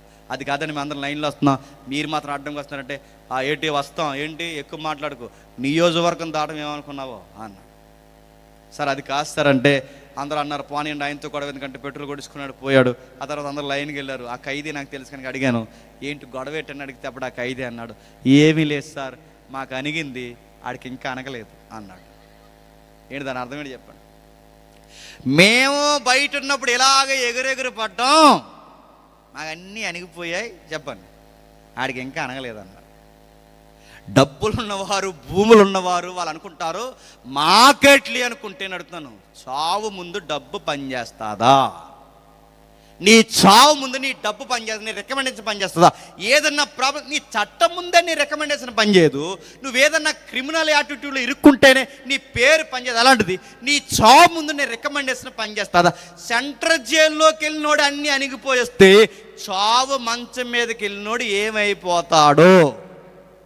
ఆవిరైపోతాడు. అందుకే చెప్తున్నాడు చూడండి, ఎవరెవరు చనిపోతారు? జ్ఞానులు, మూర్ఖులు, ఇంకా భూములు ఉన్నవారు, ఇంకా 12వ వచనంలో ఘనత వహించిన మనుషుడైనను, వాడెంత పేరున్నవాడైనా, ఆడు గొప్ప గాయకుడైనా, గొప్ప నటుడైనా, ఆడు గొప్ప వీధి విధుల్లో, విదేశాలలో కింద నుంచి పై స్థాయి వరకు ఎంత పేరున్నవాడైనా, ఎంత గనుడైనా వాడు నిలవజాలడు. అడుగుతున్నారు, సినిమా యాక్టర్లు ఆగలుగుతున్నారు దీని ముందు? మహానటులు ఏమైపోయారు? మహాగాయకులు ఏమైపోయారు? అడుగుతున్నాను, మహానటీమణులు ఏమైపోయారు? దాని ముందు తలదించి మట్టి అయిపోయారు. వాళ్ళ పేరు వాళ్ళని కాపాడగలిగిందా? వాళ్ళ పేరు ప్రఖ్యాత ఫ్యానిజం వాళ్ళని కాపాడగలిగిందా? వాళ్ళ ఫ్యాన్స్ ఏమైపోయారు? ఆ జనరేషన్ ఏమైపోయింది? వాళ్ళు ఏమైపోయారు? తరతరాలు మట్టిలో కలిసిపోయాయి. ఇవన్నీ మీకు ఎందుకు చెప్తున్నానంటే, క్రిస్మస్ మెసేజ్ అనగానే వచ్చాము వెళ్ళిపోయామనే మెసేజ్ కాదు. క్రిస్మస్ అనగానే కేక్ ఒకటి కట్ చేసి తలో ముక్క తినేసి కేక్ ఎట్టకపోతే పాస్టర్ గారి మీద కోపమించి వెళ్ళిపోయే పండగ కాదు. క్రిస్మస్ అనగానే క్యాండిల్ వెలిగిసి క్యాండిల్ ఆర్పేయడం కాదు. బయట ఉన్న పండగలకి మన పండగకి తేడా ఏంటంటే, బయట ఉన్న వాళ్ళకి అంబరాలు సంబరాలు ఉంటాయి, మన పండగ ఏంటో తెలుసా? ఈ సొసైటీకి ఒక మెసేజ్ ఉంది, దాని పేరు గుడ్ న్యూస్, గాస్పల్ అంటారు. అందులో ఒక నిగూఢమైన సత్యం ఉంది, దాని గురించి మనం తెలుసుకోవాలి. ఊరకే యేసు ప్రభువుని నమ్మకూడదు. ఒక పర్పస్ ఉంది మనం నమ్మడానికి, ఒక విధి విధానం ఉంది మనం నమ్మడానికి. ఏముందో చెప్తున్నాడు చూడండి. ఆయన ఎవరెవరి గురించి చెప్తున్నాడు? ఇంకా పేరున్న వాళ్ళు నశించిపోతారు. 13వ వచనంలో స్వతాశయ పూర్ణులను వారి నోటి మాటను బట్టి అనుసరించి వారికి ఇదే గతి. వీళ్ళెవరో జాతక వినాలి, వీళ్ళెవరు స్వతాశీపురులు అంటే కొన్ని వ్యాఖ్యానాలు కొన్ని మూలాలు ఇలా ఉంది. వీళ్ళెవరంటే సాత్వికంగా బతికేసి ఎక్కువ కాలం బతికేద్దాం అనుకుంటారు చూసారా, ఆ బ్యాచ్ అన్నమాట. అంటే ఉప్పు కారం తినకుండా ఎక్కువ కోపపడకుండా ఎక్కువ కాలం బతికేద్దాం అనుకుంటారే వాళ్ళు. వీళ్ళందరూ ఈ మధ్య తయారైపోయారు. ఏమనంటే వీళ్ళు ఎక్కువ కోపపడరు అంటే, ఎందుకు కోపపడరు అని అడిగితే ఎక్కువ కోపపడితే త్వరగా చనిపోతామని కోపాన్ని తగ్గించుకోవడానికంట ఎక్కువ గాలి తీసుకుని అలా గాలి వదిలేస్తారట, ఎందుకు కోపం తగ్గిపోవడానికి. ఇంకా కొంతమంది ఉన్నారు ఏమన్నారంటే ఎక్కువ కోపం వస్తేనట బాగానండి అంకీలు లెక్కట్టుకుంటారు, 1 2 3. మరికొంతమంది ఏం చేస్తున్నారంటే శ్వాస మీద ధ్యాసని యోగాలు చేయడం పోతున్నారు. అంటే ఎక్కువగా బాగా వినండి, ఎక్కువ కోపం తగ్గించుకుని ఎక్కువ ఆనందంగా ఉంటే బతికేద్దామని. నేను ఇక్కడే చెప్పాను, ఎంతమంది విన్నారో. ఎక్కువ ఆనందంగా ఉంటే ఎక్కువ కాలం బతికేద్దామని రిటైర్మెంట్ ఎంప్లాయీస్ ఉంటారు, ఈ బోసు నవ్వులతో వీళ్ళందరూ. కొంతమంది ఈ నవ్వేసి ఎక్కువ కాలం బతికేద్దామని వీళ్ళు తెల్లవారుజాము 4:30 తయారైపోతారు ట్రాక్ సూట్లు వేసుకుని. ఎక్కడికి? గ్రౌండ్కి. అక్కడికి వెళ్ళిపోయి మార్నింగ్ వాక్ ఇలాంటి మనుషులు నడిచేసి ఇలా ఒక గురువు అంటాడు, మధ్యలో నిలబడతాడు. ఆ మధ్యలో నిలబడి ఏమంటాడంటే అందరికీ చెప్తుంటాడు ఏమనంటే, అందరం ఒకేసారి సింహంలా నవ్వుదాం అనగానే అహహహహ నవ్వుతారు ఈ బామలో తాతలు అందరం. ఆ తర్వాత ఇంకా మనం పులిలా నవ్వుదాం అనగానే అహహహ నవ్వుతారు. ఒక ఆవిడ బాగా నవ్వేద్దాం కొంత ముసలిది అక్కడ నిలబడి అందరం ఒకేసారి సింహంలా నవ్వుదాం అనగానే అని ఉండిపోయింది, తీసుకొస్తారు ఇంటికి, చచ్చిపోయింది. నిజంగానే నవ్వేసి బతికేద్దాం అనుకుంది ముసలిది, నవ్వేసి చచ్చిపోయింది. నవ్వుతే బతికేస్తారా? కరోనా వచ్చిన టైంలో ఎలాంటి పని చేస్తారు. కరోనా వచ్చిన టైంలో ఏమన్నా చెప్పినా, కరోనాను ఆపేయడానికంట మాస్కులు పెట్టుకోరట, కరోనాను ఆపేయడానికంట మెడిసిన్ వాడరట, కరోనాను ఆపడానికి చిట్కాలు పాటించారట. కరోనాను ఆపేద్దామని ఏం చేస్తారట అంటే సాగుతాయి అటకారాలు ఇవి. కరోనాను ఆపేయడానికి ఏం చేస్తారంటే అందరూ సాయంత్రం 7 గంటలకట లైట్స్ ఆపేసి కంచము గ్లాసు తీసుకుని మేడ మీదకి వెళ్ళి 1 2 3 అని ఒకేసారి టంగ్ టంగ్ టంగ్ టంగ్ అని కొట్టి కరోనా 1 2 3 టంగ్ టంగ్ అని కొట్టి కరోనా పో అన్నారట. పోయిందా? వచ్చింది ఇంటికి. అది వచ్చిందని అడుగుతున్నాను. పొమ్మంటే పోవడానికి అది మీ చుట్టమా అని అడుగుతున్నాను. వచ్చింది అది ఇంటికి. దాని పేరు చావు. అది నవ్వుతే పోదు. నవ్వుతే ఎక్కువ కాలం బ్రతికేస్తామంటే బ్రతికేస్తామా? చాలామంది అంటున్నారు మంచి హెల్దీ ఫుడ్ తినాలండి, పెరట్లో పండించిన టమాటకాయలు తినాలండి. అంటే టమాటకాయలు గడ్డితో సారు కాసుకుంటే ఎక్కువ కాలం బతుకుతావు. ఒక 5 ఏళ్ళు ఎక్కువ బతుకుతామేమో కానీ గడ్డి తిన్న గేదె బతుకుతుందా? చాలామంది బాగా మంచి ఫుడ్ తినడానికి కావాలంటే అడుగుతున్నాను, ఎంత మంచి ఫుడ్ తిన్నా ఎంత కాలం బతికేస్తావు? చాలామంది అంటున్నారు ఎక్సర్సైజ్ చేయండి మంచిదే, ఫిట్గా ఉండవు. ఎంత ఎక్సర్సైజ్ చేస్తే జిమ్ రూముల్లో చచ్చిపోతున్నారు యాక్టర్లు, మీరు చూసారు లేదో. రన్నింగ్ ట్రాక్ మీద చనిపోతున్నారు, మీరు చూసారు లేదో. డ్రైవింగ్ చేస్తూ చనిపోతున్నారు, మీరు చూసారు లేదో. వాకింగ్ చేస్తూ చనిపోతున్నారు, మీరు చూస్తున్నారు లేదో. ఇవన్నీ మీకు ఏం చెప్తున్నాయి? ఎన్ని చేసినా దాన్ని ఆపలేము. ఒక అడుగు ఆలస్యమయ్యేలాగా ఆపగలమేమో తప్ప అది పక్కా నిన్ను నన్ను పలకరిస్తుంది. ఇప్పుడు చెప్పండి, ఎవరెవరు చనిపోతున్నారు? జ్ఞానులు చనిపోతున్నారు, మూర్ఖులు చనిపోతున్నారు, ఆస్తున్న వాళ్ళు చనిపోతున్నారు, భూములు ఉన్నవారు చనిపోతున్నారు, గనులు చనిపోతున్నారు, సామాన్యులు చనిపోతున్నారు, సామంతులు చనిపోతున్నారు, ధనికులు చనిపోతున్నారు. ఇన్నిసార్లు చనిపోతున్నారని చెప్తున్నారుగా. ఈ చనిపోయిన వాళ్ళు ఏమవుతున్నారు? అక్కడతో అయిపోయింది అమ్మాయి అనుకోకండి. ఆ తర్వాతే అసలు రగడ ప్రారంభమైంది. ఏమవుతున్నారు రాస్తున్నారు చూడండి 14వ వచనంలో. ఈ చనిపోయిన వారందరూ పాతాళంలో మందగా పడిపోతున్నారు. ఇది అతిపెద్ద ప్రాబ్లం. నువ్వు చనిపోతున్నావు, నేను చనిపోతున్నావు, ఇది ప్రాబ్లం కాదు. నువ్వు చనిపోతావు, నేను చనిపోతావు, ఇది సమస్య కాదు. చావు కన్నా ప్రమాదకరమని తెలుసా? పాతాళం. దానిలోనికి ఒక్కసారి జారావో నిన్ను విడిపించడం ఎవరి తరము కాదు. నా మాటలు మీకు అర్థమవుతుంది. అంటే ఇది ఎలా వచ్చింది? పాతాళానికి మనుషుడు ఎందుకు పోతున్నాడు? మరణం రావడం వలన పోతున్నాడు. ఇప్పుడు ప్రశ్న, మరణం ఎందుకు వచ్చింది? పాపం వలన వచ్చిన జీతం. ఇప్పుడు చెప్పండి, పాపం వలన వచ్చిన జీతం మరణం అయితే మరణం వలన వచ్చిన పరాకాష్ఠ ఏంటి చెప్పండి? పాతాళం. అంటే ఇవి ఒకదానికొకటి అవినాభావ సంబంధం కలిగి ఉన్నాయి. పాపం వలన మరణం వస్తే మరణం వలన మనుషులకి సంప్రాప్తం అవుతున్నది ఏంటి చెప్పండి? పాతాళం. దీనిలోకి మనుషులు పడిపోకుండా ఉండడానికి ఈ కీర్తనకారుడు లేదా ఈ కమాండర్స్ ఏమని గోలాడుతున్నారు చూడండి 7వ వచనంలో. ఎవడును ఏ విధము చేతను తన సహోదరుని విమోచింపలేడు, వాడు కుళ్ళ చూడక నిత్యము బ్రతుకున్నట్లు వాని నిమిత్తము దేవుని సన్నిధిని ప్రాయశ్చిత్తం చేయగలవాడు ఎవడు లేడు. ఏం చెప్తున్నారు చెప్పండి? ఎవడైనా విడిపించాలంటే ప్రాయశ్చిత్తం జరగాలి. ఇప్పుడు చెప్పండి, నిన్ను వాడు విడిపించలేడు, వాడిని నువ్వు విడిపించలేవు. ఎందుకంటే ఏ భేదం లేదు, అందరము పాపము చేసి చెప్పండి దేవుడు అనుగ్రహించు మహిమను పొందలేకపోతున్నాం. నువ్వు పాపవే, మనందరం పాపులమే. మీకు డౌట్ రావచ్చు, మనం ఎట్లా పాపులం అవుతామంటే మన స్వాభావికంగా పాపంతో ఉన్నాం. మన స్వభావాలు, మన కాన్షియస్ నుంచి కూడా పాపాలు ఉన్నాయి. అదే ఎట్లా అంటే మనం అందరం ఒక పెద్ద ఆయన నుంచి వచ్చాం. ఆ పెద్ద ఆయన పేరు ఆదాము. ఆ ఆదాము లక్షణాలు అందరికీ సంప్రాప్తమయ్యాయి. అట్లా ఎట్లా అవుతాయంటే అవుతాయి. మీ తాతకి బట్టబుర ఉంటే నీకు రావట్లేదా? వస్తుందిగా. మీ తాతకి షుగర్ ఉంటే నీకు వస్తుందా లేదా? వస్తుందిగా. మీ తాతకి బీపీ ఉంటే డిసీజులే వస్తున్నాయి. నేచర్ వస్తుందా రాదా? వస్తుంది. పెద్దవారి సంబంధాలు చూస్తే ఇలా చూసేవారు ఏంటి చెప్పినా, ఇటు 7 తరాలు, ఇటు 7 తరాలు. ఎందుకు 7 కలిపి 14 లక్షలు ఇస్తారని కాదు కట్నం. 7 తరాలు ఎందుకు చూసేవారంటే, ఈ 7 తరాల్లో ఎవడైనా వంకరోడు ఉంటే ఆ వంకరోడు బుద్ధి కనుక ఈడికి గాని వస్తే పెళ్ళికొడుక్కి ఈ పిల్లని రాచి రంపాన్ని పెట్టేస్తాడని చెప్పి ఆ పెద్ద తలకాయలన్నీ సరిగ్గా ఉన్నాయి లేదని ఆ 7 తరాలు చెక్ చేసుకుని అప్పుడు కుర్రోడికి ఓకే చెప్పేవారు. ఇప్పుడు ఈ అమ్మాయి తాలూకు కూడా 7 తరాలు చూసి ఇందులో గయ్యాల గంప ఎవరైనా ఉంటే ఆ గంప బుద్ధులు కానీ ఈ పెళ్లి కూతురికి వస్తే కుటుంబాన్ని రోడ్డుగా నెక్కించేస్తుందేమో అని అందరూ బాగానే కాపరాలు చేశారని చెక్ చేసుకుని అప్పుడు ఈ పిల్లకు ఓకే చెప్పేవారు. అటు 7 ఇటు 7. ఇప్పుడు ఎలా ఓకే చెప్తున్నారు? ఇన్స్టాలో చూసారట, ఫేస్బుక్లో ఓకే చేశారట, వాట్సాప్లో అయ్యన్నారట, త్వరలో ఆటో ఎక్కి కోర్టుకి వెళ్ళిపోతారట. వీళ్ళందరూ అయ్యే కదా ఇప్పుడు పెళ్ళిళ్ళు ఇన్స్టాలో చూసుకున్నాం. అందుకే తల్లిదండ్రులతో అన్నారట, మీరు ఒప్పుకోకపోయినా మేము చాలా ప్రగాఢంగా ప్రేమించుకున్నాం. ప్రగాఢంగా ఈ ప్రగాఢం బెచ్చగా 6 నెలల్లో తేలిపోతాయని నడుతున్నాను. ఏమి నడుతున్నాను? ఎందుకు పెద్దలు చూసారు అటు 7 అంటే జనరేషన్ దాటినా పెద్దల బుద్ధులు వస్తాయా రావా? అప్పుడప్పుడు చూడు, వీడికి అన్ని తాత బుద్ధులు వచ్చారు, వీళ్ళకన్నా ఈ బుద్ధులు వచ్చారు. ఏంటి దాని అర్థం ఏంటి చెప్పండి?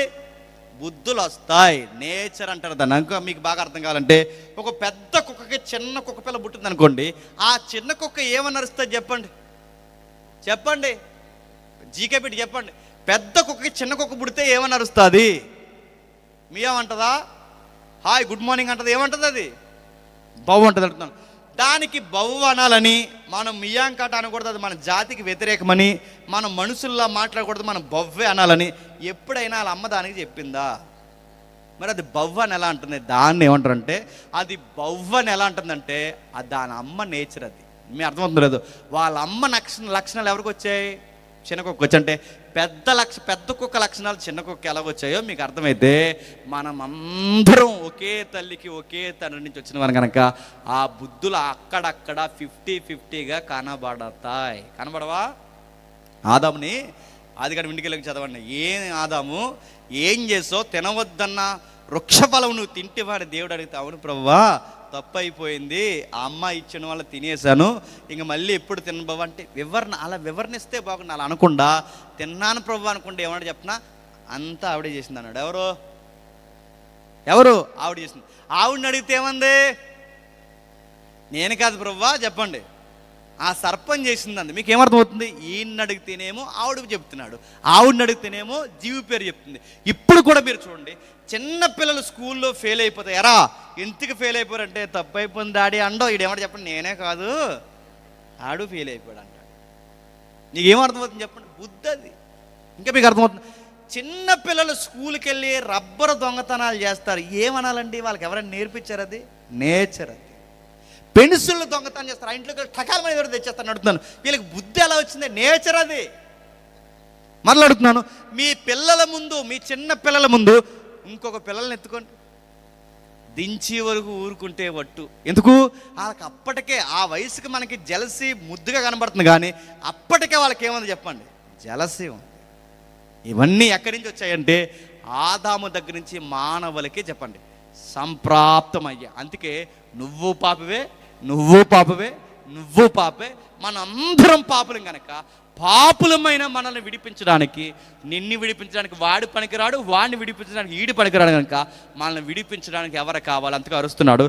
ఎవడును ఏ విధము చేతను తన సహోదరుని విమోచింపలేడు కనుక వాడు కుళ్ళు చూడక నిత్యం బ్రతికినట్లు వాని నిమిత్తము దేవుని సన్నిధిని ప్రాయశ్చిత్తం చేయగలవాడు ఎవరు? అంటే దేవుని సన్నిధి నుంచి బయటికి రావాలంటే ప్రాయశ్చిత్తం జరగాలి. ఏం జరగాలి?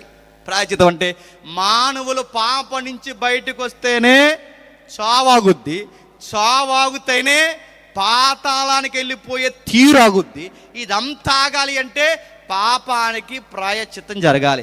ఎవరు ప్రాయశ్చిత్తం? నువ్వు కోర్టులో దొరికితే దానికి డబ్బో 5 పూచీకత్తు ఇస్తే రిమాండ్ ఖైదీ అయిన నీకు ఎలాగైతే బెయిల్ ఇస్తారో, పోలీస్ స్టేషన్లో తప్పు చేస్తే నీకు ఎలాగైతే పూచీకత్తి ఇంటి పన్ను చూపిస్తే నీకు ఎలాగైతే విడుదల ఇస్తారో, అలాగే దేవుని న్యాయ చట్టంలో కూడా నన్ను అందరిని వదిలి పాతాళానికి పోకుండా నన్ను వదిలేయాలంటే మన నిమిత్తము కూడా ఒక పూచీకత్తి, ఒక క్రయధనం కట్టాలట. ఆ క్రయధనం ఏంటో తెలుసా? నువ్వు దేహంతో ఉండాలంటే దేహాన్ని చూపించాలి, నువ్వు రక్తంతో ఉండాలంటే దేవునికి మరొక రక్తాన్ని చూపించాలి, నువ్వు జీవంతో ఉండాలంటే ప్రాణంతో ఉన్న మరొక ప్రాణాన్ని చూపించాలి, నువ్వు మనిషిగా ఉనికి కలిగి ఉండాలంటే నీకు బదులుగా మరొక మనిషి నిలబడాలి. ఎవరు నిలబడతారు? నువ్వు నిలబడలేవు, నువ్వు నిలబడలేవు. పెళ్లి వేదికల మీద వ్యాధి యందు బాధ యందు ఉంటానన్నా ఈ పెళ్లి ప్రమాణం చేసిన భార్య భర్తలు కూడా ఒకరికి ఒకరు నిలబడరు, నిలబడిన వాళ్ళ సాక్ష్యాలు చెల్లో. మరి ఎవరుంటారు? మార్కు సువార్త తీయండి. మార్కు సువార్త 10వ అధ్యాయం ముగిద్దాం. మార్కు సువార్త 10వ అధ్యాయం 45వ వచనం. మార్కు సువార్త 10వ అధ్యాయం 45వ వచనం. మార్కు సువార్త 10వ అధ్యాయం 45వ వచనం. మనుష్య కుమారుడు పరిచారము చేయించుకుంటకు రాలేదు కానీ పరిచారము చేయుటకును అనేకులకు విమోచన క్రయధనముగా. క్రయధనం అంటే ఏంటి చెప్పండి? దేవుడు చట్టంలో నువ్వు నేను మనందరం నేరస్తులం కనుక మనం కుళ్ళు చూడకంటే పాతాళము నరకము చూడకుండా నిత్యము బ్రతికేలాగా మన నిమిత్తం క్రయధనముగా ఏమిచ్చాడంట? తన ప్రాణం ఇచ్చాడండి. ఇప్పుడు చెప్పండి, క్రిస్మస్లో ఉన్న గుడ్ న్యూస్ ఏంటి చెప్పనా? జనులందరూ పాపంలో పడి, తన ప్రజలందరూ పాపంలో పడి మరణపు కోపంలోకి జారి దేవుడు అనుగ్రహించి మహిమను పొందలేక పాతాళానికి పోతున్న ఈ మానవ ప్రపంచానికి వచ్చిన ఒక గుడ్ న్యూస్ ఏంటో తెలుసా? ఇకపై మీ మీద పాపం ప్రభుత్వం చేయదని చెప్పడానికే దేవుడే దీనుడిగా వచ్చిన రోజే క్రిస్మస్. గుర్తుపెట్టుకోండి. క్రిస్మస్ ఆంతర్యం ఏంటి? మరణంలోకి పోతున్న నిన్ను ఆపడానికి, పాతాళానికి పోతున్న నిన్ను ఆపడానికి ప్రభు అయిన యేసుక్రీస్తు వారు ఈ భూమి మీదకి ఎందుకు వచ్చాడు? దానికి సూత్రం ఒకటే, నశించిపోతున్న మనల్ని వెతికి రక్షించడానికి, నరకానికి జారిపోతున్న మనల్ని రక్షించడానికి, తన ప్రజలను వారి పాపాల నుండి విమోచించి నిత్యము బ్రతికేలాగా తన ప్రాణాన్నే విమోచన క్రయధనముగా ఇవ్వడానికి వచ్చాడు. ఇది క్రిస్మస్ అంటే. కానీ క్రిస్మస్ మనకి ఎలా అర్థమైంది చెప్పనా? ఆ చర్చోళ్ళు బాగా చేశారా, ఆ చర్చల కన్నా మనం బాగా చేయాలి, వాళ్ళకన్నా మనం గట్టిగా చేయాలన్నాడు. గట్టిగా అంటే ఏంటి? వాళ్ళకన్నా వీళ్ళు పెద్ద స్టార్ కడతారట, అదే గట్టిగా చేయడం అంటే. వాళ్ళకన్నా వీళ్ళు పెద్ద స్టార్ కడతారు. ఎంత? ఈ ఊరంతా స్టార్ కట్టడం తయారైపోయారు. ఎందుకు? వారం అంతా, ఈ నెలంతా అందులో దూరు కూర్చోండి. గట్టిగా చేయడం అంటే వాళ్ళకన్నా వీళ్ళు పెద్ద స్టార్ కట్టడం కాదు. గట్టిగా చేయడం అంటే చెప్పనా? కనీసం ఈ సభ ద్వారా ఒక్కరైనా మారాలి, అది గట్టిగా చేయడం అంటే. నేను ఎందుకు యేసుప్రభు నమ్ముకోవాలి, ఎందుకు యేసుప్రభు భూమి మీదకి వచ్చాడు, యేసుప్రభు యొక్క పుట్టినరోజుగా మనం ఎందుకు జ్ఞాపకం చేసుకుంటున్నాం, ఆ దేవుడే దీనుడిగా రావాల్సినంత అవసరం ఏమొచ్చింది? ఎందుకంటే మనకున్న అతిపెద్ద ప్రమాదం ఏంటి చెప్పినా? చీకటి కాదు, పురుగులు కాదు, పాములు కాదు, వ్యక్తులు కాదు, ఆస్తిపరులు కాదు. మనకున్న అతిపెద్ద భయంకరమైన శత్రువు, కడపట నశింపజేయబడు శత్రువు. ఆ శత్రువు పేరే మరణం. ఆ మరణాన్ని ఆపాలి. ఆ మరణాన్ని ఆపాలంటే పాపాన్ని ఆపాలంటే యేసుక్రీస్తు వారి మొదటి రాకలు ఎందుకు వచ్చాడు తెలుసా? పాపాన్ని ఆపడానికి వచ్చాడు. తన సిలువ మీద పాపానికి రుణం చెల్లించినందుకే సమాప్తమైందని ఎందుకు కట్టినాడు చెప్పండి? రుణం కట్టాడు గనక. అందుకే బాల యేసుడిగా ఆయన ఎత్తుకుని తీసుకుని వెళితే ఆ సుమియేను ప్రవక్త చేతుల్లో పెడితే ఏమన్నా తెలుసా? ఈ కుమారుడు అనేకులు పడుటకును తిరిగి లేచుటకును, అమ్మ తల్లి నీ గుండెల్లో ఒక కత్తి దూసుకుపోయేలా నీ కుమారుడు ఒక వివాదాస్పదమైన గుర్తవుతాడు, ఈ ప్రపంచం కొరకు చనిపోతాడు. ఈ పుట్టిన బాలయేసుడు దేనికంటే ఈ పుట్టినవాడు ఈ అందరి కోసం చనిపోవడానికే పుట్టాడు, ప్రజల కొరకు చనిపోవడానికే పుట్టాడు. అందుకే ఆయన వచ్చిన తర్వాత నేను ముగిస్తున్నాను. ఆయన వచ్చిన తర్వాత ఏం చేస్తాడంటే పాపాన్ని ఆపేశాడు. మరి రెండవ రాకల్లో ఏం చెప్తున్నాడంటే వచ్చిన పాపంలో వచ్చిన జీతమైన మరణాన్ని చెప్పండి తీసేయబోతున్నాడు. అంటే మొదటి రాకల్లో పాపాన్ని ఆపేశాడు, రెండవ రాకల్లో మరణాన్ని తీసేయబోతున్నాడు. ఇప్పుడు మీకు డౌట్ రావాలి, అంటే యేసు ప్రభువుని నమ్ముకుంటే పాపం పోతే మరణం రాదనుకుంటే మరి చాలామంది క్రైస్తవులు ఎందుకు చచ్చిపోతున్నారు? అందుకే బైబిల్ ఏమందంటే వాళ్ళు చనిపోవట్లేదు, చెప్పండి నిద్రిస్తున్నారు. రెస్ట్. నిద్రిస్తున్నారంటే దాని అర్థం ఏంటి? మరలో ఒక రోజు చెప్పండి తిరిగి లేస్తారు. ఇంకా లేవట్లేదంటే మీరు వెళ్ళి లేపకండి, ఇంక మీరు లేగరు. ఆయన లేపేవాడు అక్కడ ఉన్నాడు. మొదటి రాకల్లో వచ్చి పాపాన్ని తీసేసిన ఆయన యందు విశ్వాసం ఉంచిన వారు నిద్రిస్తున్నారని ఎవరైతే చెప్పారో ఆ మహానుభావుడే మళ్ళీ రెండవ రాకల్లో చెప్పండి రాబోతున్నాడు. ప్రతిసారి ప్రతి డిసెంబర్లో మనం మొదటి రాకడ జ్ఞాపకం చేసుకుంటామంటే దాని అర్థం ఏంటి చెప్పినా, ఈ రాకల్లో ఉన్న ఈ ప్రభువు ఇప్పుడు బాలయేసుడుగా కాదు, చెప్పండి సింహాసనం మీద వేవేల పరిశుద్ధ పరివారంతో తెల్లటి గుర్రం ఎక్కి త్వరలోనే చెప్పండి రాబోతున్నాడు. ఇప్పుడు చెప్పండి, ఇంత చెప్పిన తర్వాత, ఇంత జరిగిన తర్వాత మరణం నుంచి మరలా మనల్ని బతికిస్తాడంటే ఈ క్రిస్మస్ ఉన్న గుడ్ న్యూస్ ప్రపంచానికి చెప్పిన ఆయన యందు నిద్రించిన వారు మళ్ళీ చెప్పండి తిరిగి లేస్తారు. ఇది మన గుడ్ న్యూస్. సర్వోన్నతమైన స్థలముల్లో ఆయనకి మహిమ. సమాధానం లేక పాపంలో కొట్టుకుపోతున్న మనకి సమాధానం ఏంటి చెప్పిన, పాపంలో కొట్టుకుపోతున్న మనకి ఇక మరణం రాదు. మరణం మన మీద ప్రభుత్వం చేయదు. మరణించినను తిరిగి లేస్తాం. అంటే ఇప్పుడు ఈయన యందు విశ్వాసం ఉంటే మరలా మరణించి తిరిగి లేస్తామంటే నిజముగానే తిరిగి లేస్తాం. ఇదే మన గుడ్ న్యూస్. ఎలా తిరిగి లేస్తామంటే ఆయన ఎలా లేచాడో చెప్పండి అలాగే లేస్తాం. ఇది నమ్మరు. ఏది నమ్ముతారు చెప్పనా? ఇది చెప్తే నమ్మరు. అప్పుడప్పుడు పేపర్లో ఈ హ్యూమన్ జీనో ప్రాజెక్ట్ కొన్ని న్యూస్లు రాస్తుంది. ఆ న్యూస్ ఏంటంటే ఈ హ్యూమన్ జీనో ప్రాజెక్ట్ రాస్తుంది. ఏమంటున్నారంటే త్వరలో నీళ్ళ మందు కనబెట్టి చచ్చిపోయిన వాళ్ళందరినీ బతికించేస్తారంట. ఎప్పుడు కనిపెడతారు ఏంటని అడిగితే చెప్పారు సాగుకోరు చల్లగా ఏమని 70లో కనిపెడతారు. ఎప్పుడు 70లో? ఏ 70లో? 2070లో. ఆ 2070 కడితే అప్పటివరకు మనం ఉంటామా? ఇప్పుడే ఈ పాచిపోయిన పూర్లు, పానీపూర్లు, ఫ్రైడ్ రైలు తిని సగం చచ్చిపోతున్నాం. అన్ని ప్లాస్టిక్ గుడ్లు, ప్లాస్టిక్ టమాటాలు తింటున్నాగా నడుతున్నాను. అప్పటి వరకు మనం బతుకుతామా? మరి 2070లో ఎప్పుడు కనబడితే అప్పుడు మందు కనిపెట్టి మమ్మల్ని బతికిస్తాను. ఈ సైన్స్ అంతా ఏమంటుందంటే, ఈ హ్యూమన్ జీనో సైన్స్ ఏమంటుందంటే అప్పుడు మందు కనిపెట్టి 2070లో మందులు కనిపెట్టి అప్పుడు బాడీకి ఎక్కిస్తే లేస్తారు. మరి అప్పటివరకు మేము బతుకున్నాం కదంటే. అందుకే మా దగ్గర ఒక పాలసీ ఉంది. ఆ పాలసీ ఏంటంటే, జాగ్రత్తగా ముగిస్తాను. ఆ పాలసీ ఏంటంటే, మీరు మా దగ్గర డబ్బులు కట్టి కొన్ని లక్షలు కోట్లు కడితే అప్పుడు మీరు చనిపోయిన తర్వాత జెనీవా నుంచి అంటే ఒక బాక్స్ వస్తుందంట మన ఇంటికి. బాక్స్, ఆ బాక్స్ వచ్చి ఆ బాక్స్లో మనల్ని పెట్టి తీసుకెళ్ళి జెనీవాలో డీప్ ఫ్రిడ్జ్లో పెడతారట మనల్ని. అక్కడ ఫ్రిడ్జ్లో ఎప్పటి వరకు? 70 వరకు. ఆ 70 వరకు పెట్టి అప్పుడు మందు కనిపెట్టి అప్పుడు మనకు ఆ మందు ఎక్కిస్తే మనం బతికేస్తాం. ఇది పేపర్లో వస్తుంది, సైంటిస్టులు చెప్తున్నారు ఈ మాట, నేనగా చెప్పేది. అప్పుడు ఆ మందు ఎక్కిస్తే మనం 70లో బతికేస్తామంట. అప్పటి వరకు గుర్తుపెట్టుకోండి, అప్పటి వరకు మనం డీప్ ఫ్రిడ్జ్లో పెడతాం. ఇది మీరు నేను నమ్ముతున్నాం లేదు కానీ సినిమా యాక్టర్లు నమ్మారు, రాజకీయ నాయకులు నమ్మారు, డబ్బున్న వాళ్ళు నమ్మారు, పెద్ద పెద్ద ఎవరైతే షేర్ మార్కెట్లో షేక్ చేసే పెద్ద పెద్ద బిజినెస్ మ్యాగ్నెట్లు ఎవరైతే ఉన్నారో వాళ్ళందరూ నమ్మి ఆల్రెడీ అందులో జాయిన్ అయిపోయారు. చాలామంది డబ్బులు కట్టారు. ఎందుకంటే వీళ్ళు చనిపోయిన తర్వాత వీళ్ళు బాక్స్లో దూరేదామని అందరూ డబ్బులు కట్టేసి జాయిన్ అయిపోయారు. కానీ విషయం చెప్పి మనం కూడా డబ్బులు కడతాం. తలో తోక తాకడెట్టి బంగారం పుస్తులు కట్టేసాం అనుకోండి. కట్టేసిన తర్వాత చనిపోతాం. బాక్స్ వస్తుంది తీసుకెళ్తారు, మనం డీప్ ఫ్రిడ్జ్లో పెడేస్తారు.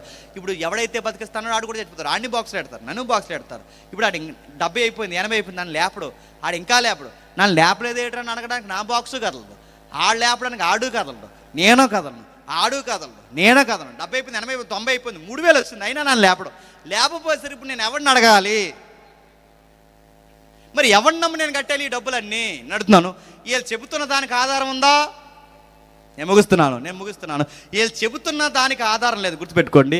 వీళ్ళు చెబుతున్న దానికి ఆధారం ఏంటంటే, ఎవరైతే ఈ సైంటిస్ట్ చనిపోయిన వాళ్ళని బతికిస్తానన్నాడో ఆ చనిపోయే ముందు ఆ సైంటిస్టే బతికి తిరిగి లేచి నా వలే మిమ్మల్ని బతికిస్తాను అన్నప్పుడు ఆ ప్రాజెక్ట్ మనం నమ్మాలి. కానీ ఆయన బతికాడా? ఆయన లేదు.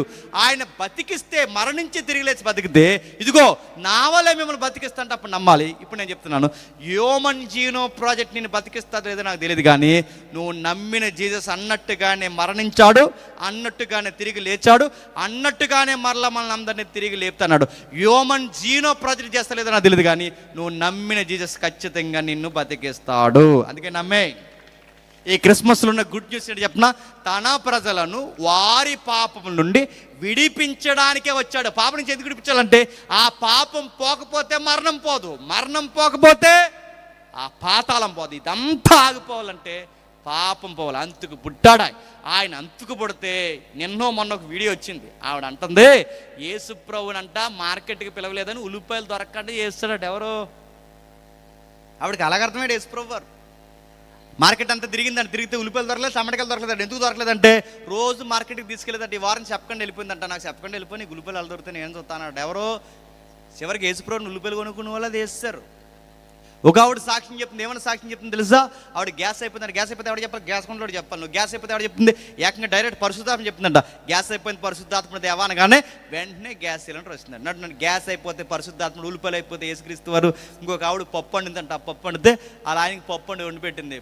వండింది కుదురుగా ఉండాలిగా. ఇల్లు అడిగిందంట సేవలో, ఎలా ఉందండి అని అడిగితే ఆడు పైన ఎప్పుడు ఇలా తరగతి నీ మొహంలో ఎడుతుంది పప్పు అన్నాడంట. వెంటనే ఆవిడ ఏమన్నా సరే నెక్స్ట్ టైం బాగుంటుందనగా అలా అనకుండా వెంటనే ఇలా బయటకు వచ్చి పైకి చూసి చెప్పాలి కదా అందట ఎవరినే, పప్పులు ఉప్పు తక్కువైపోయింది, ఉల్లిపాయలు అయిపోయినాయి. దేవుడు ఇది కదా గుర్తుపెట్టాను. దేవుడు అంటే డట్సీప్గా ఆలోచించకండి. దేవుడు అంటే చెప్పిన, నువ్వు మోయలేని పాప భారాన్ని, నువ్వు భరించలేని మరణపు ముళ్ళు నెరవడానికే నీ దేవుడు 2000 సంవత్సరాల క్రితం ఎలాలోనికి వచ్చాడు. ఆయన అలా చూడండి. ఇలాంటి పిచ్చి పిచ్చి సాక్షి చెప్పి జనాలకు లోక చేయకండి. మన దేవుడు ఏంటో చూడండి. మనం పండగ అనగానే వాళ్ళకి అడావుడిగా తిరగడం కాదు. మన పండుగ చెప్పినా, మీరు దేవుడిని ఎందుకు నమ్ముతున్నారా, ఎందుకు సెలబ్రేషన్ చేస్తున్నారా అంటే, సావు మీద విజయాన్ని ఇవ్వడానికి ఆ రోజు వచ్చాడు కనుక చేస్తున్నాంరా అని చెప్పండి. అందుకే ఒకరోజు పాట పాడతాం. ఆ పాట ఏంటి చెప్పినా, సంబరాల సంబరాలను పాడడం. ఆ పాట ఏంటంటే గుర్తుపెట్టుకుని, ఆ రోజు మనం పాడబోయే పాట ఏంటంటే, ఓ మరణమా నీ ముళ్ళు ఎక్కడో, మరణమా నీ విజయం ఎక్కడ, ఇక నువ్వు మమ్మల్ని ఏమీ చెయ్యలేవు. ఎందుకంటే మేము విక్టరీ పీపుల్స్, మా దేవుడు విక్టరీ, నీ మీద విజయం సాధించాడు, మేము కూడా విజయాన్ని సాధించిన ప్రజలం కనుక పాపం వల్ల వచ్చిన జీతమైన మరణమా ఇక నువ్వు మమ్మల్ని ఏమీ చేయలేవు. మొదటి రాకల్లో వచ్చి పాపాన్ని తీసేశాడు, రెండవ రాకల్లో వచ్చి మరణించిన వారందరినీ చెప్పండి తిరిగి లేపుతాడు. ఇదే ఈ ప్రపంచానికి ఆయన చేయడానికి వచ్చిన గుడ్ న్యూస్. ఆయన పేరు ఇమ్మాన్యుయేల్. అంటే చెప్పిన, ఆయన నీకు తోడు, ఇప్పుడు తోడు, మరణించిన తోడు, తిరిగి లేపి నిత్యము నీతో ఉండడానికి రాబోయాడు. అందుకే ఆయన పేరు ఇమ్మాన్యుయేల్. ఆ క్రిస్మస్ దేవుడు నీకు నీ కుటుంబానికి ఎల్లకాలము తోడై ఉండునుగాక. Amen, amen, amen. ప్రార్థన చేసుకుందాం. ప్రేమగల తండ్రి, కృపగల దేవ, అందరికీ సంగతులు అర్థమైనా తెలియదని, క్రిస్మస్ అనగానే కేవలం ఆచార సాంప్రదాయంగా చేసుకునేది కాదు తండ్రి. ఈ ప్రపంచానికి ఒక శుభవార్త ఉంది. పాపాన్ని ఆపడానికి, మరణాన్ని తండ్రి తుంగలో తొక్కడానికి, పాతాళపు ద్వారాన్ని మూయడానికే తండ్రి మీ సుతుడు ఇలలోనికి వచ్చాడు దేవ. మా దైవం ఇలలో అసువులు బాసి మాకు ఇచ్చిన శుభవార్త, నావలే మిమ్మల్ని కూడా నిత్యత్వంలోకి నడిపిస్తాను ఒక చక్కటి వార్తను మాకు వెలువరించాడు. అందుని బట్టి మీకు స్తుతులు స్తోత్రములు తండ్రి. మీ దయలో, మీ కృపలో తండ్రి ఈ వర్తమానం విన్నవారిని బలపరచండి. ఎవరైనా ఈ మాటలు తండ్రి తప్పుగా తీసుకుంటే వారిని క్షమించండి. మా శత్రువులను, మా మిత్రులను మీ చేతులకు అప్పగిస్తున్నాం. ఎవరైతే తండ్రి దైవజనులు ఉన్నారో, నడిపిస్తున్న దైవజనుల్ని, పెద్దల్ని, వేదిక మీద ఉన్న సేవకులను అందరినీ కాపాడండి. వారికి ఆరోగ్యము, శక్తి అనుగ్రహించండి. వారి సంఘాన్ని తండ్రి సత్యానికి స్తంభాలుగా మార్చండి. తెలుసో తెలియకో ఎవరైనా తండ్రి వారిని బాధ పెడితే వారిని కూడా విశ్వాసాల జాబితాలో చేర్చండి. మేము తిరిగి వెళ్తున్నాం, మమ్మల్ని క్షేమంగా నడిపించండి. మా చుట్టూ అనుకూలమైన, సమాధానకరమైన పరిస్థితులు నెలకొల్పుతారని కోరుతూ అందరినీ మీ చేతులకు అప్పగిస్తూ క్రీస్తున్నామని ప్రార్థన సమర్పిస్తున్నాం తండ్రి. Amen, amen, amen. సరే.